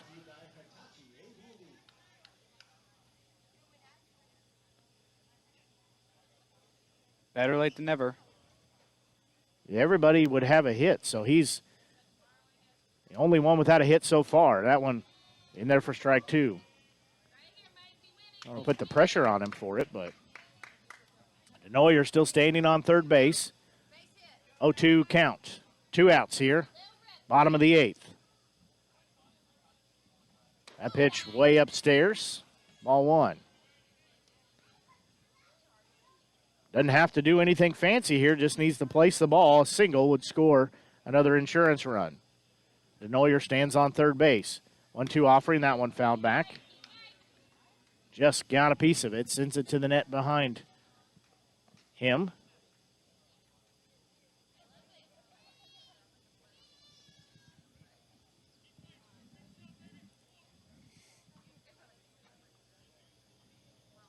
One-two offering. That one's going to be hit on the money and caught by the second baseman.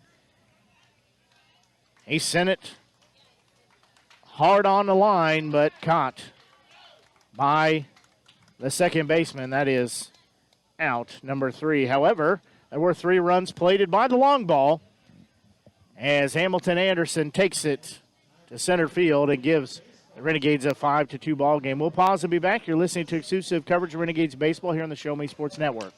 Haven't seen an Avon brochure in quite some time and running out of some of your favorite makeup, fragrances, or skincare products? No need to worry. Avon representative Michelle Carty has got you covered. Michelle can consult with you on the newest line of products, as well as get those that have become your must-haves. You now have the opportunity to shop online 24/7 from the comfort of your own home and have your order shipped directly to your front door. To see how Michelle can help you out, find her on Facebook by searching Avon Carty. Live beautifully with Avon. Attention class of 2021. It's time to think about your future. It's time for you to take action. It's time to apply to State Tech. But you better hurry because space is filling up fast. In fact, more than 85% of our seats will be filled by March. So don't delay and find out firsthand why State Tech is ranked the best college in the country for the 2nd year in a row. And we are proud to be known as the employer's choice. Apply today at statetechmo.edu. Well, Joplin down to their final 3 outs here as we go to the top of the 9th inning. They trail 5-2, and guess who's back on the mound? Tony Newbeck. So he was able to get some tape on that right hand, right wrist, and he is back to try to close out the game. First offering, that one just a bit upstairs. He'll be facing batters 3, 4, and 5. That's shortstop Logan Klein. 1-0 offering. Next pitch, that one a bit upstairs and inside. That makes it 2 balls and no strikes. So now stepping in will be left fielder Ethan Ellis. So Ellis will back in from the right-hand side. 1 out here, top of the 9th. First pitch, that one called strike 1.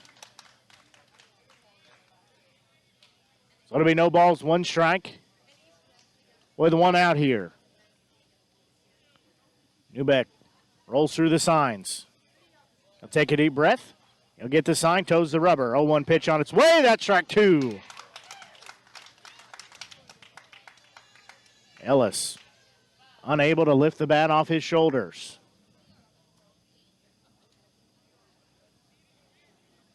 Newbeck again looks in. 0-2 offering. Missed that one just inside. Takes a 1 ball, 2 strikes. And Renegades lead 5-2. This is an important game tonight as they have to win and win tomorrow night and for a chance to have a home playoff game. That one in the dirt. Evens it at 2 balls, 2 strikes. I said Renegades have to win both games in order to have a franchise first home playoff game. 2-2 offering. That one swung on and missed for out number 2. Oh, the Outlaws down to their last out as they'll send first baseman Jared Toller to the plate. He has had 3 singles tonight in 4 at-bats. So Newbeck looks in. He gets the sign, waiting on the batter to step in. Toller, left-handed batter. First offering to him. That one bit upstairs. Couldn't get the ball to break down on that one. So it'll be 1 ball, no strikes, 2 outs here. Top of the 9th. That one fouled off, so that'll even the count at 1 ball and 1 strike. Renegades lead 5-2. Again, they have to win tonight and tomorrow to have a home playoff game against the Outlaws. That one upstairs. That makes it 2 balls, 1 strike. That is what they have to do to have a home playoff game Monday. 2-1 offering, swung on and missed for strike 2. And now the Outlaws are down to their last strike, and Newbeck looking to close out with a 1-2-3 inning. And you know what? No better way than to have a 1-2-3 inning, retire the side by way of 3 strikeouts. 2-2 offering on its way. That one fouled back. He just got a piece of it. Crowd is getting really hype here. They also want to see a win.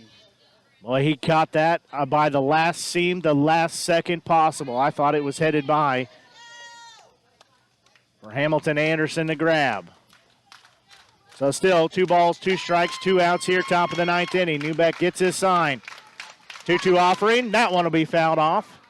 That one fouled off to our left, so we'll do it again.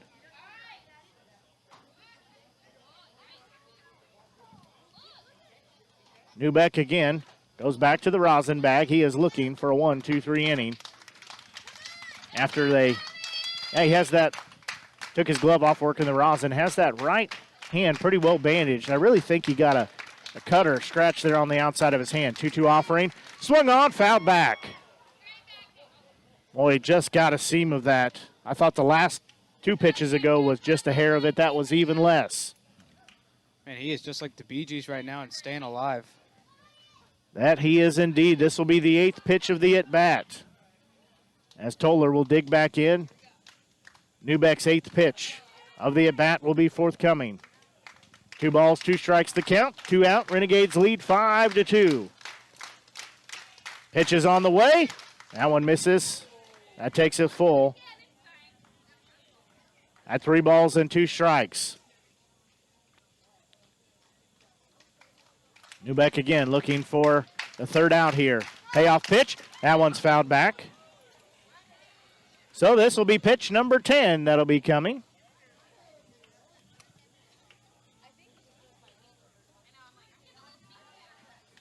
Newbeck trying to retire the side and in the game, in the win column for the Renegades. They lead at 5-2. Newbeck's payoff pitch on its way. That one's fouled off again. And he is putting up an incredible at-bat right now. He does not want to go home. Toller just cannot catch up to the ball. So this pitch number 11 on its way. Newbeck stares in to Anderson, gets the sign. Toller steps back in the left-handed batter's box. Payoff pitch on its way. That went in the dirt and walked him.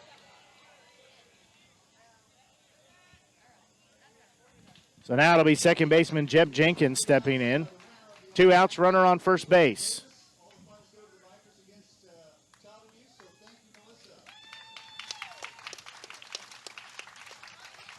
So Jeb Jenkins steps in.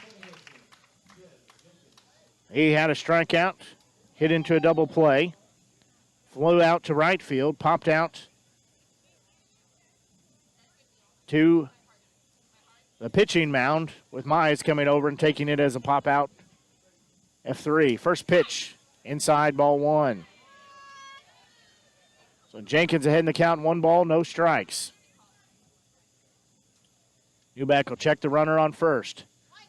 That one's going to be a well-hit ball, and coming over, Voss is going to grab it for out number 3, and he will close the game as Newbeck comes in and pitches several innings and takes the Renegades to the win column. Got a great start on the mound from Jacob Davis as well. Only used 2 pitchers in the night, and they get the final by 5-2 in a game that is a must-win for the Renegades in order to have a home playoff game.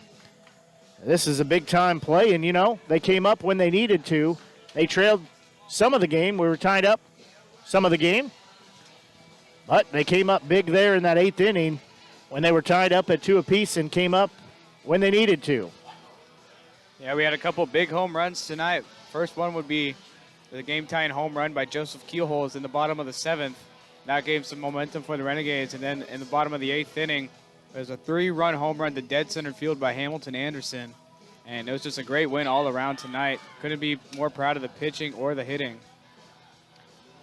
Well, you know, I have to say again that I think this win was spurred on by the motivational speech I gave when I was giving out the Athletes of the Week earlier in the game. Like I said, I had to make up a few weeks in there. So we'll post who those winners were on our Facebook page. So be sure, if you haven't done so, like the Show Me Sports Network Facebook page, as the Renegades get the win by a score of 5-2 tonight.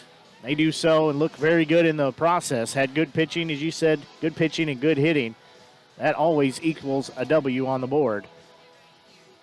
As the Renegades move to 16-18 on the season, Joplin Outlaws fall to 17-21, but really at this point that does not matter, as what matters is coming tomorrow night. The Outlaws will be back here in town, and the Renegades have to find a way to win tomorrow night in order to have their first ever home playoff game. That'll be right here at historic Ernie Vivian Field. They knew what they needed to do tonight. They got it done.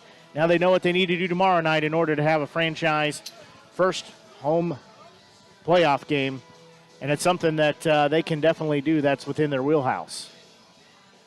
Yes, you are correct. Overall, a great win tonight, and I hope they can do that again tomorrow. Well, any final thoughts before we get out of here? No, it's just a great win, and I hope they can do it tomorrow. I'd love to see a home playoff game here in Jeff City, and I think they have the capability to do that after a 5-2 win here against the Outlaws, and I'm excited for it tomorrow. Well, that'll do it for our broadcast tonight. For Grayson Smith, I'm Blake Gazaway here on the Show Me Sports Network. Pardon me, swallowed a bug. Hopefully you've enjoyed tonight's broadcast here on the Show Me Sports Network. Sure and like our Facebook page if you haven't done so already. But hopefully you'll have a good night, as we'll be right back here at historic Ernie Vivian Field tomorrow night, as pregame will be about 6:40, first pitch at 7 o'clock, as your Renegades will host the Joplin Outlaws again for the second game of their homestead. It's also the last game of the regular season for them, as it'll be the season finale of the 2021 Mink League season. So a lot is on the line. They have a chance. They know they're going to the playoffs, but have a chance if they win to host a playoff game. If they lose, they'll be on the road for that playoff game. But all that will be determined with pregame starting at 6:40, first pitch at 7 o'clock tomorrow night. So for Grayson Smith, I'm Blake Gazaway. Have a great evening. Until I talk to you tomorrow evening with pregame about 6:40. So long, and have a great night.